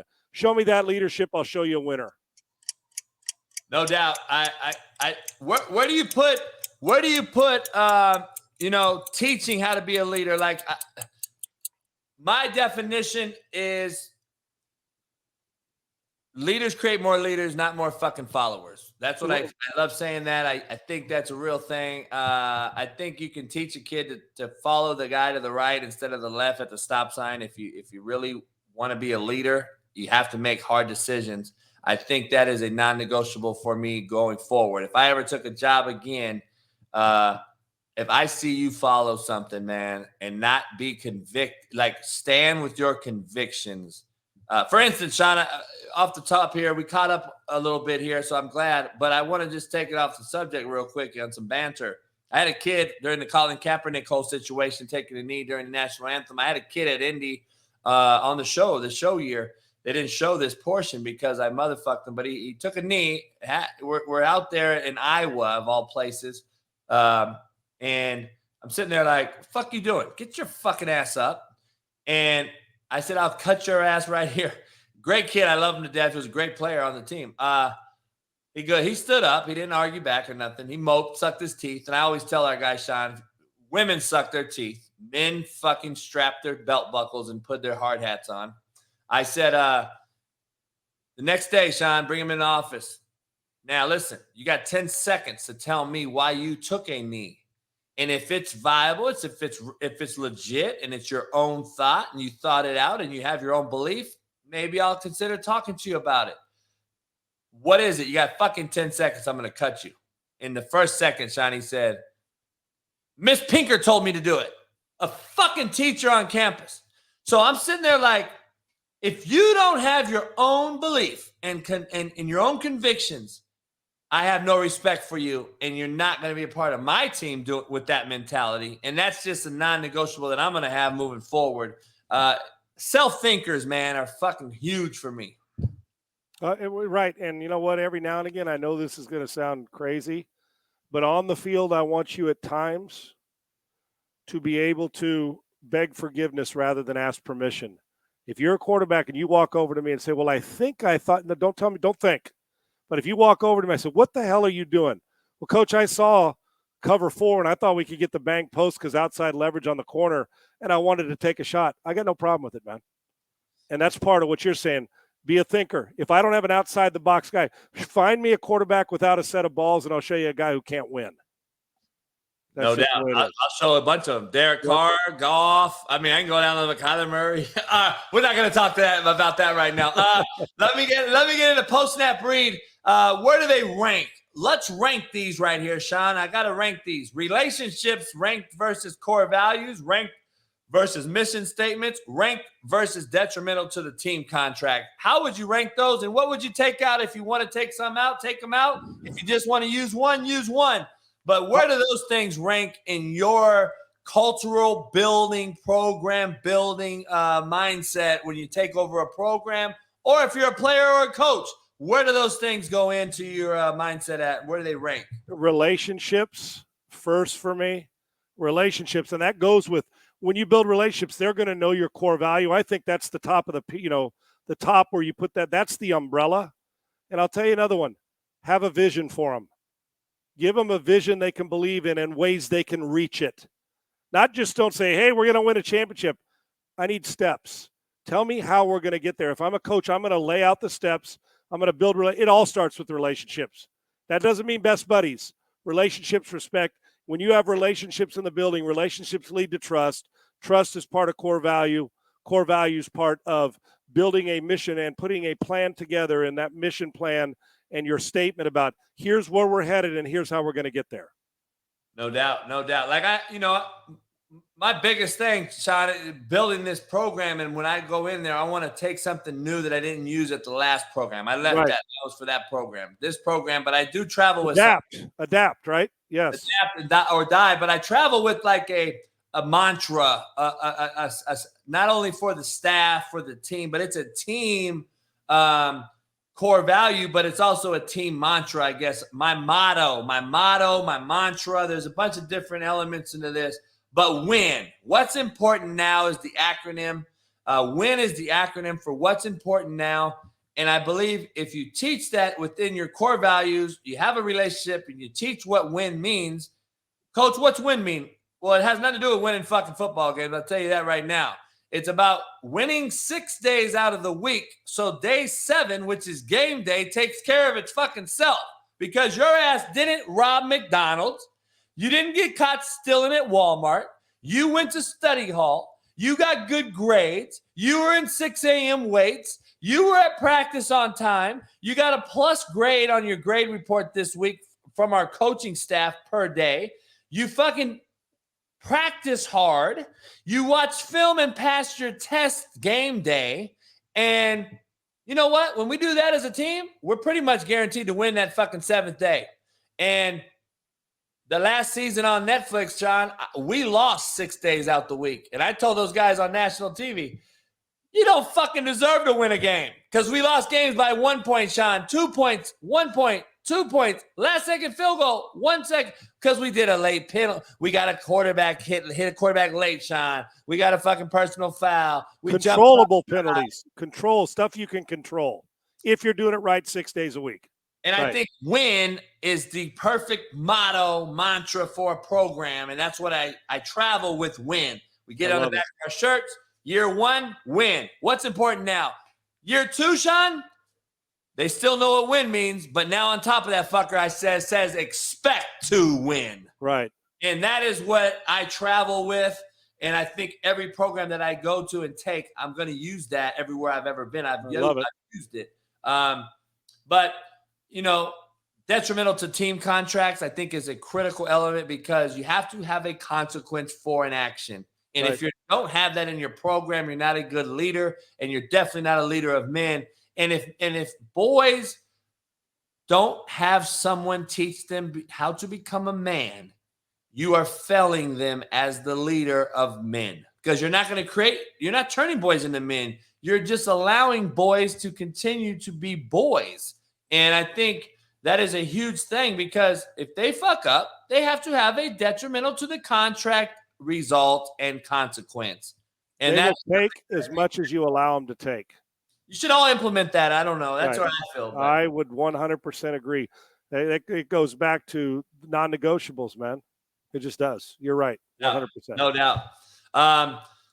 But what do we know, Sean? We are here at this portion of the show. But what do we know? A great graphic. Sean there got a stogie in his hand. Love it to death. I can't wait to send him some slapdick cigars I have right here at the house. I got to send him some of those. They're great. I just did an event last night. So this show is brought to you by Slapdick Cigars, by the way. So you can go to my website, CoachJBStore.com, and get you some. Sean, what do we know? Jeff Saturday is in the news for basically being the new fucking head coach for the Indianapolis Colts. He was on a desk at ESPN, an organization you know well, better than most. He was on the stage. Before we even dive into this, Sean, I want to ask you something. You were at ESPN for what, 12 years, 10 years? 12 years. 12 years. Could you imagine getting up, leaving the desk at ESPN because somebody called you and said, let's go, I need you for 8 weeks, and just jumping into a roster that you don't know nothing about and say, I'm your new fucking head coach, let's go? You mean, and I've never done it before, and I just got done in a coat and tie, drawing up how to throw a curl route versus three sky, and you saw it, and all of a sudden you're going to call me and say, hey, come be the head coach of our team. First of all, I'd say, are you kidding? I'd take the job, say, you damn right I'm taking it, but shit, how dumb are you guys? Listen, okay. I love Jeff Saturdays. This has nothing to do with Jeff. Mm-hmm. It ain't Jeff's fault. Great dude. It's Jeff's fault that he's prepared, that the organization trusts him, that he was a great player. All of Famer for the organization. Damn right, that he's done everything right in the organization. All those things, good for Jeff. This is not an indictment on Jeff at all, because every last one of us would have taken it. Now, it's a slap in the face to the profession. It is. Listen, first of all, interim coaches usually don't stick around again, but maybe Jeff's different.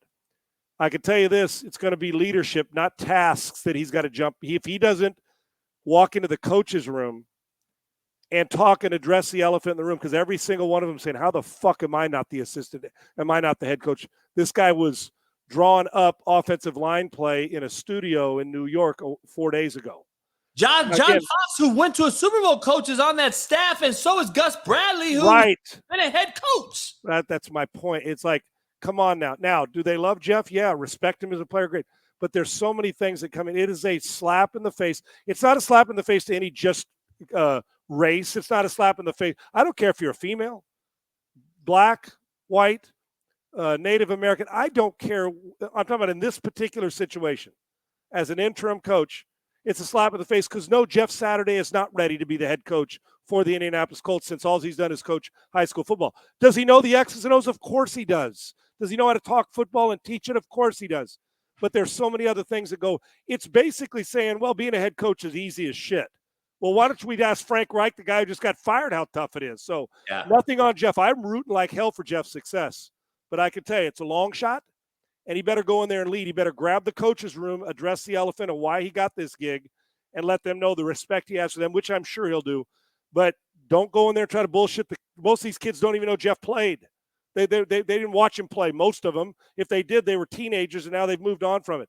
They got to know that they can trust you and that you're not a suit, that you're a football coach. So we'll see, but it's a slap in the face of the profession.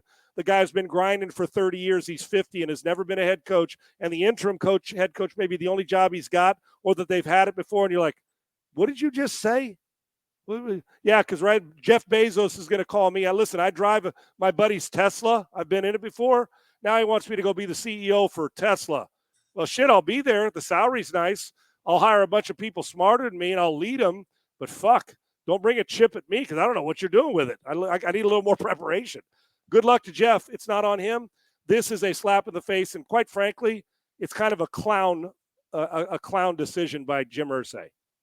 Yeah, he keeps continuing to make them. I just see a pattern. I see shit starting to stack up, Sean. I start seeing, take a book and you stack it on top of another one and you fucking stack it up. And then you start saying, well, shit's starting to stack up here. And usually when it happens, there's a fucking rhyme or reason, and that's the leader, the main CEO. And I got to ask you this, Sean. This is a implosion of mass proportion that I'm waiting to see. Jeff Saturday, from what I know, did not just resign at ESPN. He didn't retire. I don't know if he took a sabbatical or whatever happened. I don't know how that's going to work. I don't think he can do both jobs. And if I see Jeff Saturday on fucking ESPN tomorrow and then I see him at practice later on that day, I'll shit. No, Jeff will take – what'll happen is he'll go coach, and if it doesn't last, he'll be back signed with ESPN. Herm Edwards is now back at ESPN after it didn't work at Arizona. I mean, it did, but when he got replaced, and Herm's back in studio, which is fine and dandy. I doubt you're going to see him doing a podcast in the morning show with Keyshawn and Max Kellerman and then coaching football. If he is, then we're all fucked, dude. Then the profession's just, you might as well start it at Disneyland over at Space Mountain. Okay. I gotta ask you, do you see this happening where I haven't heard anybody on any major platform bring up? Jeff Saturday goes in here, he takes his fucking suit and tie off like goddamn what's the movie where the 40-year-old quarterback comes back to Texas State? Anyway. Oh, yeah, I know.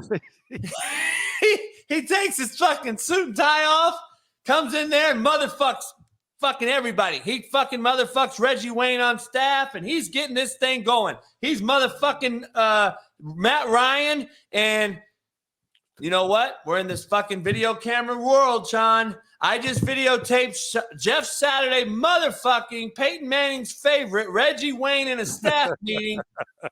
Does ESPN hire him back, or is he absolutely fucked in both ways? I don't think Jeff's the type of guy who's going to walk in and dress down John Fox and Gus Bradley or Reggie Wayne and tell them they suck. I would hope not. I think Jeff's smarter than that. What about player? What's that play? Oh, yeah. What about the team? Yeah. Well, here's my rule.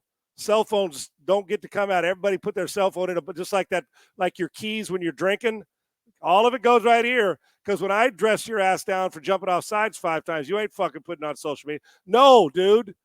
It'll get hot. Well, Urban Meyer's working at Fox right after what happened to him on, at Jacksonville. No. I think Jeff's personality, nothing against Urban, it just it didn't work out very well at Jacksonville.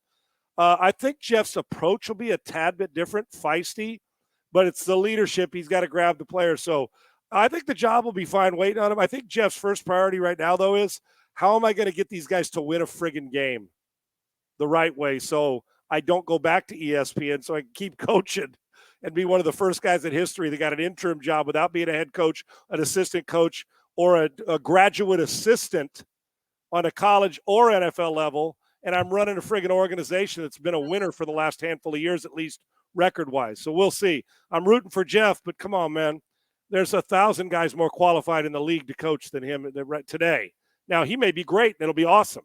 And then we're all going to say, fuck that, man. I'm going to go from Coach JB to coaching the Pittsburgh Steelers when Mike Tomlin decides he wants to go in the booth, or hell, Mike's so good he may stay there till he's 90. But regardless, there you go. Or I'm going to go replace Cliff Kingsbury because you know what?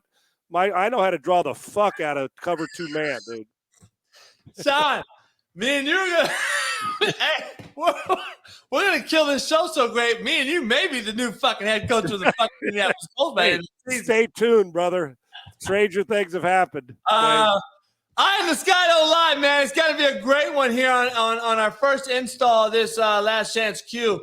Brought to you by DVSport. Eye in the Sky Don't Lie. Sean, I got to be honest. We're going to break down a certain player once a week. Me and you went back and forth, and we were like, you know what? Fuck it. Why don't we just evaluate a fucking handful of kids? Because we don't know and have the time to look through all these kids, and we don't want to embarrass anybody that sends us film. We don't want to shit on your hopes or dreams, but we are going to be honest in our evaluation. So we said, you know what? Let's give the novice fan, let's give the novice, the inexperienced coach, let's even give an experienced coach what it's like to recruit at the national level, what it's like to evaluate and do a personnel evaluation on each player. And then if the kid isn't up to our standards, we're going to move on rather quickly. In this profession, as you know, Sean, better than most, we're going to look at this film and see one or two plays. I can tell you pretty much in snap number 1 or 2 if he's going to continue to get play number 3 shown, right? Right. So we're assuming we're coaches in the recruiting business, and this is, can you play at our level of program right now? And that's it. And we'd rather do that and give you more people to watch than less. So we rather go back to work and take it and say, well, why? Oh, well, you don't get off the ball right. We need a little better release. Boom. And understand that you got some stuff to work on. That's okay. It's not personal. We don't even know these kids. Exactly. So we said, you know what? We'll grade them out. And Sean, before we get started, I want to give everybody an honest evaluation on what we're doing here. We grade you out at the next level. We grade you in the classification. Some do 1, 2, 3, 4. Pete Carroll was a 1, 2, 3 guy. Then he was an A, B, C, D guy. I've done both ways. We'll do A, B, C, D for the shits and giggles of this drill that we're going to do every day on this show. If it's an A, it's an automatic offer. We're going to offer that kid. We're going to be on the phone. Sean's going to be headed to the kid's house tonight. We're going to do a home visit. We're going to eat fucking ice cream with them and fucking jollies. Oh, get ready for Christmas, right? If the kid's a B, we're going to keep him on our board. We're going to recruit him. We're going to continue to recruit him because if an A kid signs with Alabama, we need to go to our B list. Does that make sense? We got to have a B list because we may not get an A. So we got to have a B list. We're also going to have a C list and a D list. So now that you understand, if it's an F, we won't even probably go back to that list and look at that kid. So that is our grade evaluations. You'll see if me and Sean look at each other and say, Sean may give me a B and I may say an A. And then we'll sit there and evaluate it as a staff. And we'll say, okay, let's put him on the B+ list, which is really a list where we're going to continue to recruit him because the head coach thinks he's a B+, the coordinator thinks he's an A, and we're going to roll with it and keep recruiting the kid and understand he is a top priority still. But if he's a C, he's a C-list kid, we're going to keep an eye on him in case some things happen and we lose a bunch of Bs. But hopefully we don't get there. But at least you'll see why we're evaluating them and what the buzzwords, again, that we've said. Buzzwords are critical in recruiting as well, and we're going to show you that. So I want to share the screen here, Sean, with us as we get this Eye in the Sky Don't Lie underway. I'll take the ticker off the bottom here, brought to you by DVSport. We got some huddle film pulled up. This kid here has 51 tackles, 3 interceptions, 2 touchdowns. I don't know his height and weight. Hopefully it's on the deal here. But hopefully we can, Sean, me and you have done this long enough. We'll probably look at a kid and say, well, he's 6 foot. He's 5'11". He's 6'3". We pretty much know. And we will break down how we term recruiting, and we'll do that maybe on a show itself. That may be a whole show in its own right. But for today, we're going to evaluate this young man and give you an honest assessment of him. He's obviously the corner here that is highlighted on Huddle, and he's in the maroon here. So he's a guy that we're going to watch here, Sean. Tell me what you think here. He just took the ball from somebody. I would already shut the film off. Yeah, go back one more time. You want to go back? I just want to see one more thing real quick. Yeah. First of all, let me tell you this. First off, on the very first, watch his hands or the lack thereof. Yeah, bad. He stumbled into it. That's not a pick six caused by him. That's called being in the right place at the right time. The receiver got off too easy, and there was no physicality to it. So And Right I just, you're right. It's a play that we're not going to really evaluate because it's a gimmick play, and that's the problem is I'll watch play 2, but really I would have already shut the film off. To be honest with you, no offense to you, young man, but at the same time, now I like that. Now play 2 may show me something that I did not see in play 1.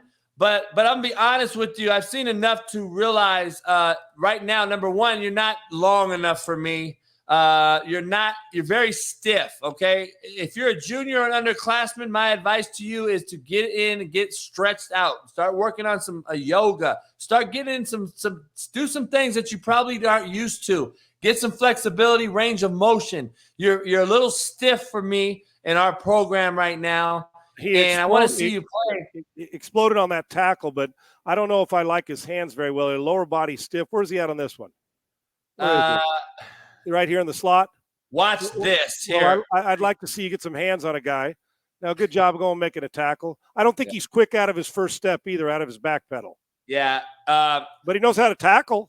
Yeah, he's a hard no for me. I would put him at a probably a D-. I would recruit him. So I'm sorry. Yeah, he probably would not be on our list, at least after about 5 or 6 plays. Yeah, I agree. Yeah, and usually we don't even need to watch that many plays. Unfortunately, That's just the business. And if this is an honest evaluation that you're seeing here from me and Sean, that you'll see with Nick Saban and Pete Carroll and these guys. I've been in these rooms. Trust me, this is what it is. My receiver would have had a field day getting off the ball with him. Let me just put it that way. I don't think he's going to cover any guy that I'm going to put on top of him. Yeah. Here's a wideout, Sean, 5'11", 165. Right now, I don't like his measurables. 165 is light in the ass. He is a high school kid. And just before we start, Sean, and we haven't even seen him, I want you to explain something to the novice fan. If you're 165, Deshaun Jackson coming out of college 165. You better run 4.3. You better be elite, right? That's my point. You got to be elite. Speed kills. I got to have you be. It's just, it's not measurables can be overrated. They can be underrated. But if you're 160 pounds, you've got to be world-class speed. And here's the guy. He's a third receiver in the 3x1 set here. He's running down the pipe here. Nope. Good catch. Good catch. Give me one more play. Yeah, I'll give you one more. I don't like lazy. I don't like loafs. Well, he looked like he was running as a decoy and then saw a quarterback had to come to him late. I don't like that either. Yeah. Here we go. We got. He might be able to run. I'll watch another play. The kid, he showed a little top in there. Yeah. Here's a 2x2 set. He runs an out route here. Oh, maybe not. He's the outside guy, a little dig route. Rounded his route, which I'd like him to square it a little more. Okay, here's I don't like his stance just because he's pretty fluent runner. I was going to say he's smooth and has some pretty good straight line speed. He is a fluent runner. I like his hands up here. All the receivers, that's a coaching thing there. He outside released that guy. I don't like that, but does he know that? I won't put that in consideration because we don't know if that everything he does is vertical down the field. So if we got a guy that wants to take the top off, maybe, but I still haven't seen him have to deal with anything physical at the line of scrimmage. Yeah. Straight line smooth runner. I'll give him a C. He's a C- for me because I know he hasn't dropped the ball yet and he can run. So maybe there's potential there, but he'd be a guy that I'd have to see more of to think about recruiting.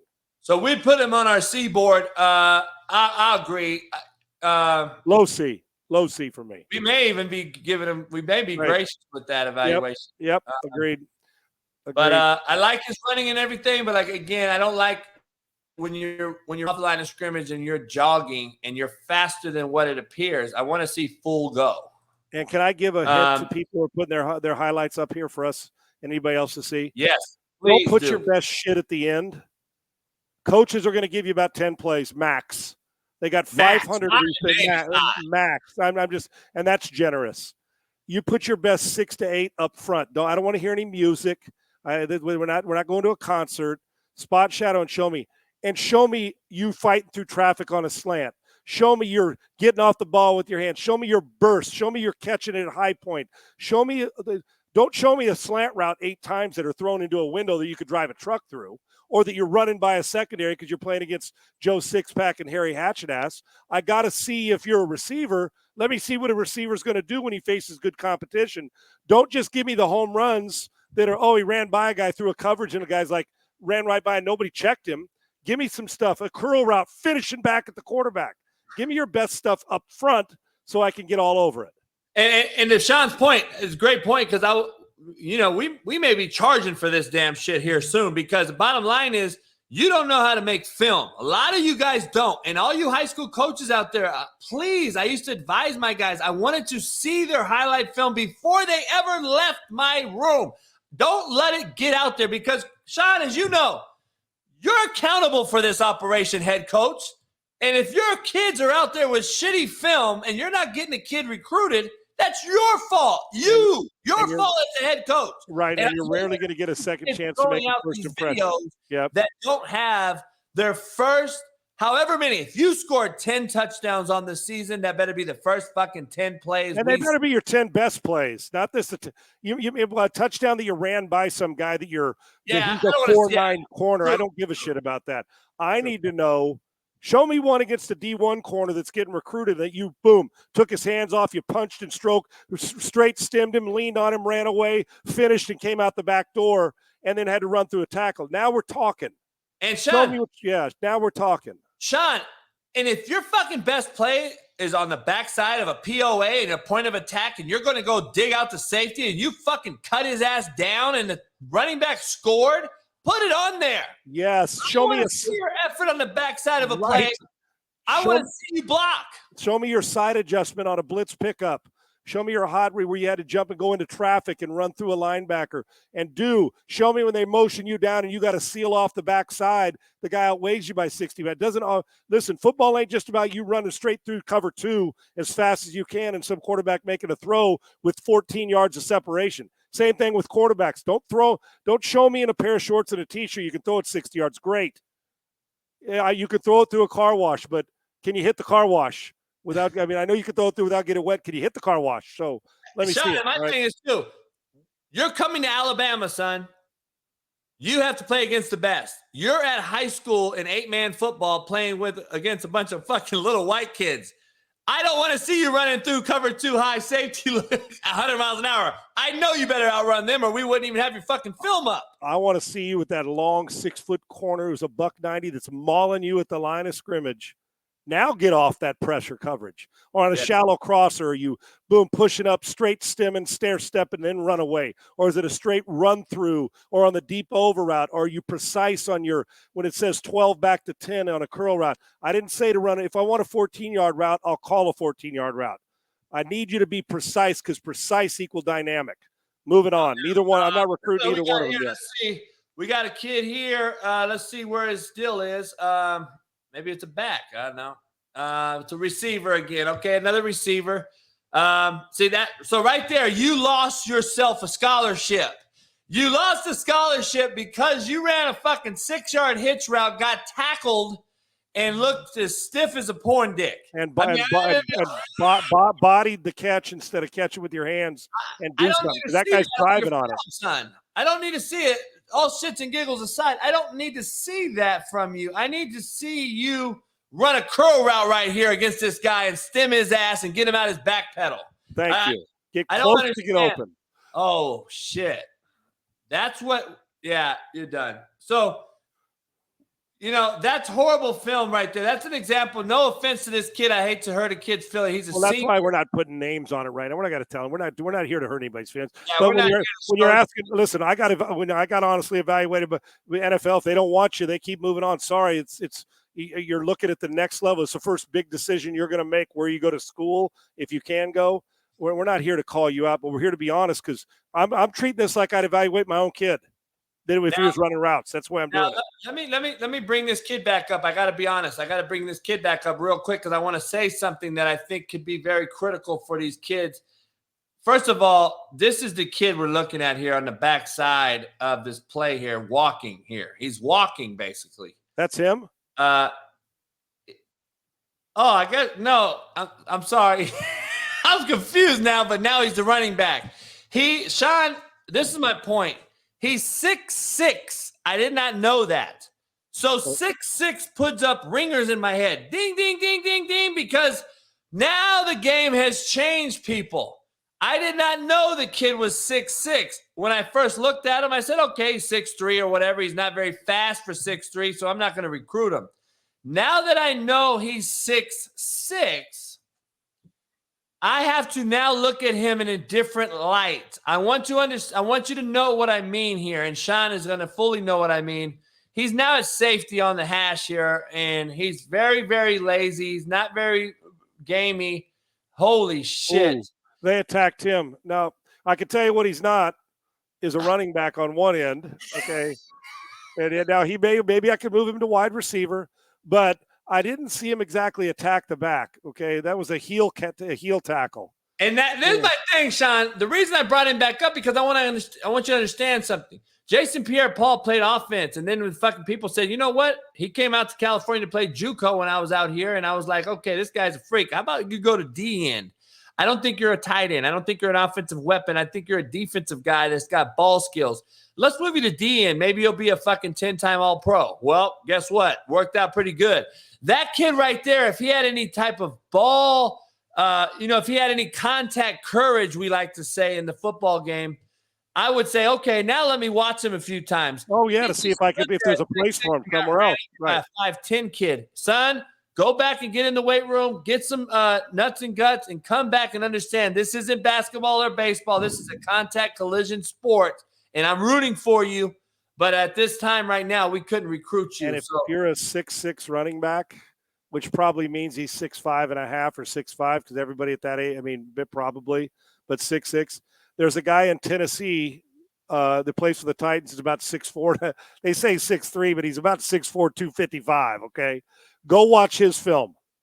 And that'll teach you with the guy who's long how to dole out punishment. That's a good example. If you want to play running back, and if you want to play safety, I give you a whole bunch of cats that you need to go study too. But right there, the height gets you looked at. It's got to keep you on the field, though, and I can't recruit him right now, just as it is. Yeah, this is Last Chance Q, man. And I'm so glad we get a QB in here. We do not know who the 5 we pull up every Tuesday and Thursday. We pull up the first 5 emails we get or the first 5 DMs. So I want you to understand that. Here's a quarterback. We don't know his name. We don't care. We want to evaluate him. If he's good, we'll reach out and say, hey, man, good job. You have an opportunity. I'll even forward your film to a bunch of Division I coaches for you. 30 completions and 12 touchdowns. Okay. So he throws a lot of TDs per throw. Yeah, which we like. We talked about that. Oh, yeah. 49 for 700 yards rushing, 10 touchdowns. Okay. So here's a kid. He's a good-looking kid in the pocket here. Number 10, quick release. I like his arm. He got a whip on him. Yeah. Now what I don't like is that he drifts. Stay right there.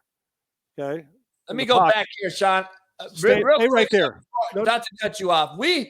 Me and Sean's evaluating this. We'd have a clock in our hand, to be honest with you. I'd have a clock, a clicker or a clock or a stopwatch. And I want to see the ball where he releases it from. He's at the 45 in essence here. I want to put him on the stopwatch. When did the ball arrive in the receiver's hands? I want to see how long it took that ball to get 45 yards. Was it a 2 ball? Was it a 1 ball? Was it a 3 ball? Which we've already discussed. I want to see how fast that ball gets there. I like how quickly he put his front foot in the ground, though, when he decided to make the throw. Accurate down the field. He put that front foot in the ground, got it down, and got it up. Nice physical run. Got a little wiggle on him. A little wiggle, that's right. Get north and south. Okay. Now, I'm intrigued now. I don't know his height. Right. You're correct. I don't know what state he's playing in. I'm intrigued. That is a very good word. He's got a elongated motion, but it's not slow. It's not very a little bit of Ferris wheel to it, but see how quickly that ball comes out when he finally does make the decision? Yeah, I do like the elasticity. That's what we like to look at. When we look at an arm, I'm a fucker through that now. Anticipation is pretty good too now. He threw that ball there. This is one of my favorite things. He's a physical north-south guy with wiggle. Yeah. Damn, now the stats match. This isn't – look at him run by somebody with an angle. Wow. I don't know where where this is. I don't either. What kind of football, but I know one thing. The ball is coming out, and I'll tell you what, he's got great vertical Great push with the ball down the field and accuracy. Love this. Watch this one. Go back real quick, JB. He's got a little bit of fucking swag to him. He took a play action ride fake and stuck his front foot in the bucket again and got it back out fast. He transferred his body weight.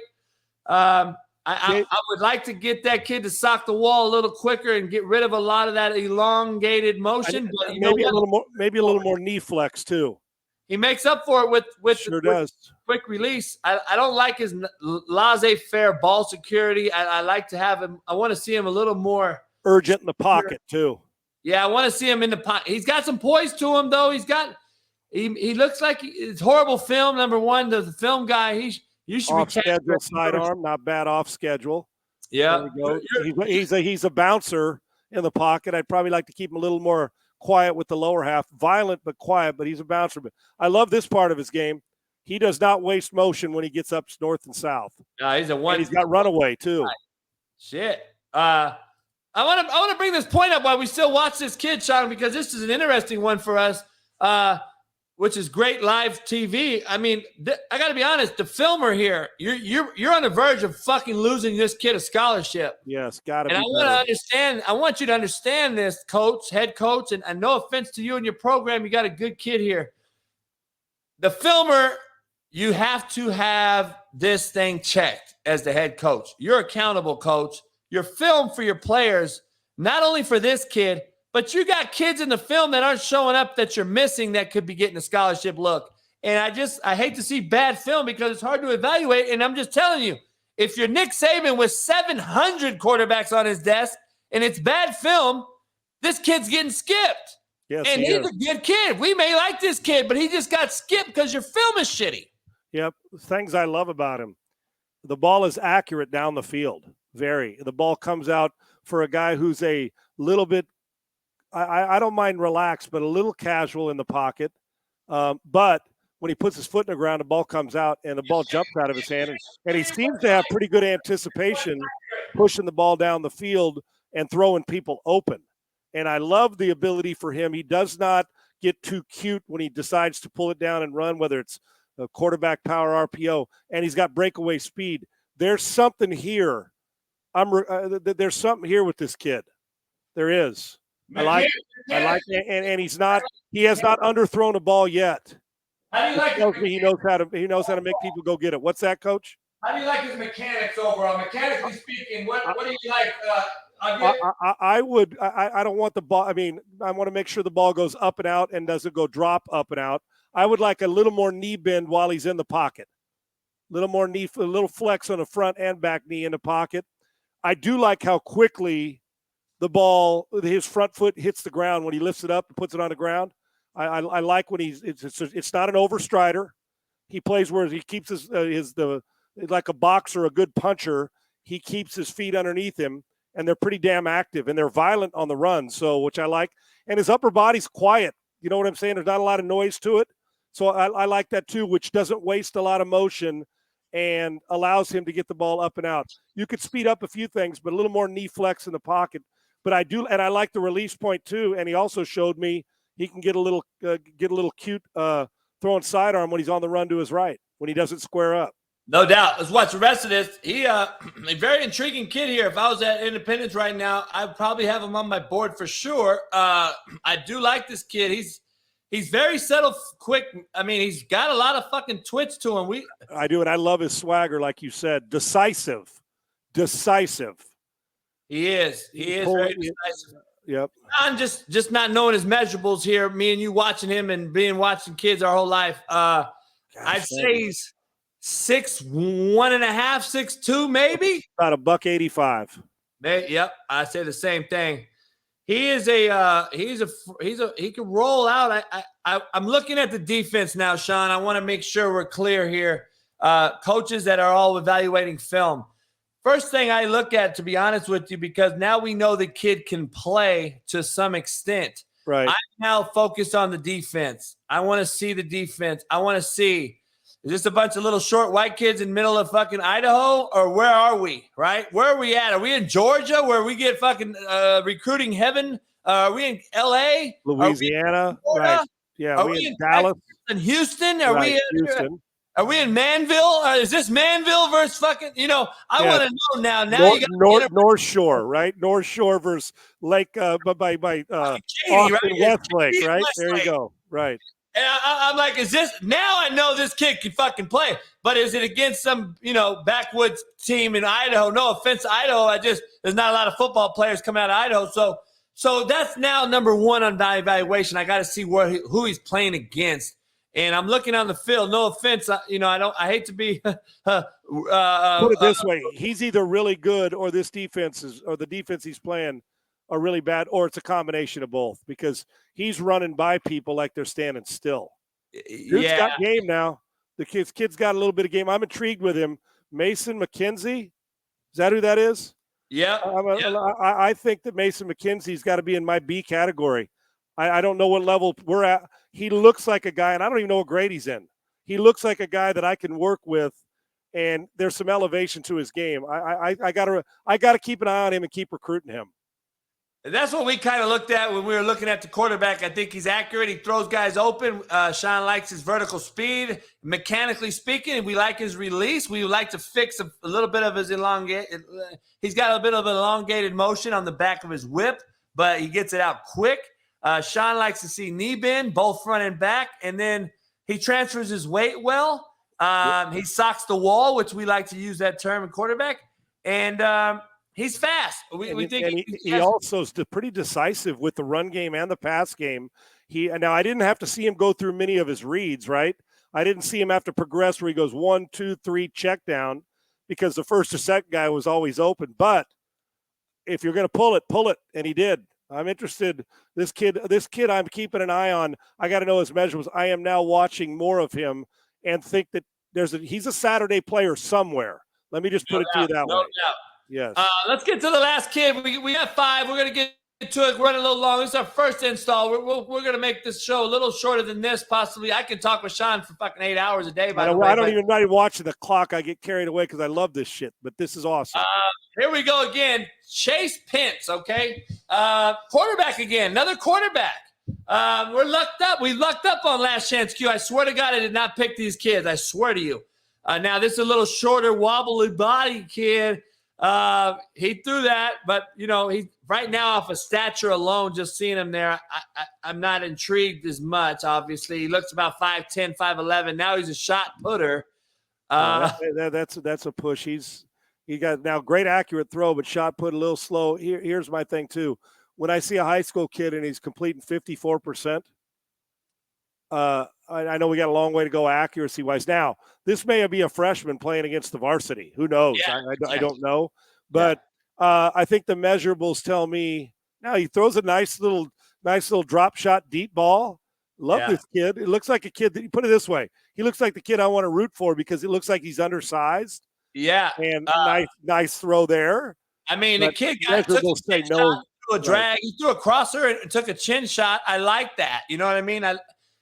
He looks like a young kid, just body-wise, right? He look like a young kid, like he's not developed at all. Nice bang post. There you go. He lifted his back foot up because he had to throw that with everything he had. Yeah, and a little late. He probably could have taken one less hitch and banged that thing in there. But I do like him standing, delivering the ball. Obviously, that small, he knows he's got to be tough. He doesn't look to me like he's afraid of shit, which I like. He took a pre-snap and a post-snap read, and he scanned away, and he came to his backside and to his face. I mean, he understands a little bit of coverage or what his routes are, at least as far as offensively speaking. He knows his route concepts. Threw that with his left hand. I love this kid. I love this kid. I love it. I do love him, Sean. I wish I could grow him like 4 or 5 inches. Yeah, I couldn't get a little more width to that arm. Yep. The other kid, stuck out. He's taller. He's longer. We got an opportunity. We can look into these kids, and I appreciate you guys sending us your film. You know what that little guy reminds me of, JB? He's a guy who walks on campus. He's the toughest SOB, team captain. Everybody loves him. When he goes there on Friday night, he's making plays all over the place. And a recruiter comes in and says, man, I love this kid. I just can't recruit him for my program. Right. He's a hell of a Friday night player. And Sean, that makes sense. Yeah. We hated that, right? We hate that. Of course. We grew up in that deal. Like, maybe you didn't. Sean was number one player in the country, coming out. And I know you had buddies, and I've had buddies, and we've all had kids. Hey, coach, we advocate for guys as coaches too. But you know what, coach, we can't do it. And when you're a player and a young kid, you don't understand it. You hate the world. We don't like this coach. We don't like this evaluation. The bottom line is, though, as we've done it over and over, they're not lying to you. I'm going to tell you right now, he will be fired if he tells you you're not good enough and you end up being good enough, A. So don't worry. There's plenty of schools out there. B, if he's telling you no and it's not to hurt your feelings or any of that, the eye in the sky don't lie. So we're not lying to you. If you're good enough, we're going to take you. We're not going to say, no, you're not good enough, and you are. It doesn't make sense. And if you're sitting on the fence, we're going to say we want to see more. And I'll tell you another thing is parents, quit telling your kids it's only Division I football or bust. There's a lot of friggin' good football to play out there. This young fellow we just saw, he maybe wake up one day, grow 6 inches in the summertime between his junior and senior year, and all of a sudden Sam Houston State says, that's a tough son bitch. I want him to play for me. It's not the end all. We're watching 6 plays. But right now, as we're going through 800 videos and tape, we kind of get an idea for what we're trying to recruit. That doesn't mean some JUCO, some smaller school, some Division II school, some school. Listen, there's great football. The key is to keep educate and keep getting going where they could pay for it and keep playing as long as you can. But we're always going to be honest, and it's not to hurt anybody's feelings because we love these kids. This is why we do what we do. No doubt. And sometimes being honest, we'll be honest where other people may bullshit you, and we're not going to do that. No doubt. And we'll drop jokes in there and be fun with it, man.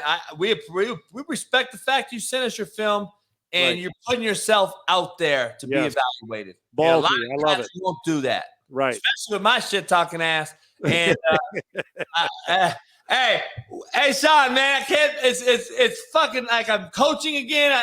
I'm like, if I stood up, Sean, I look like a porn star. There you go. Well, what do you if you stood up? I mean, what are you going to do with all 2.5 inches of that thing, man? I don't know. I girls all the time. I said, "Fuck, it's 8 inches." They go, "Really?" I go, "Around." Fucking around. Hey man, it's great. 2 hours of this felt like it was 15 minutes. I love this. Fuck, we got time slots on shit. We're running right through it. We don't give a shit. As I told you, Dan Fouts told me earlier in the show, speaking of what you're talking about, if you can't dazzle them with brilliance, baffle them with bullshit, dude. Fucking 8 inches around, brother. It gets you every time. Hey, it's been a great first install here, man. I can't wait for the second one. You're a friggin' idiot, dude. You're a friggin' idiot, and I love it. Oh, fuck. It's going to be great. Real talk banter here, man. Stick around, Sean. We're going to get right to you in a second. I'm going to get this outro video, man, and we're out, and we'll wrap it up. I appreciate you guys. We'll see you on the next drop. I got to go, dude. Peace. The Last Chance Q. Let's go. And I just cannot wait to bring over 60 years of knowledge and experience to not only the novice football fan, Sean, but to the veteran football coach as well.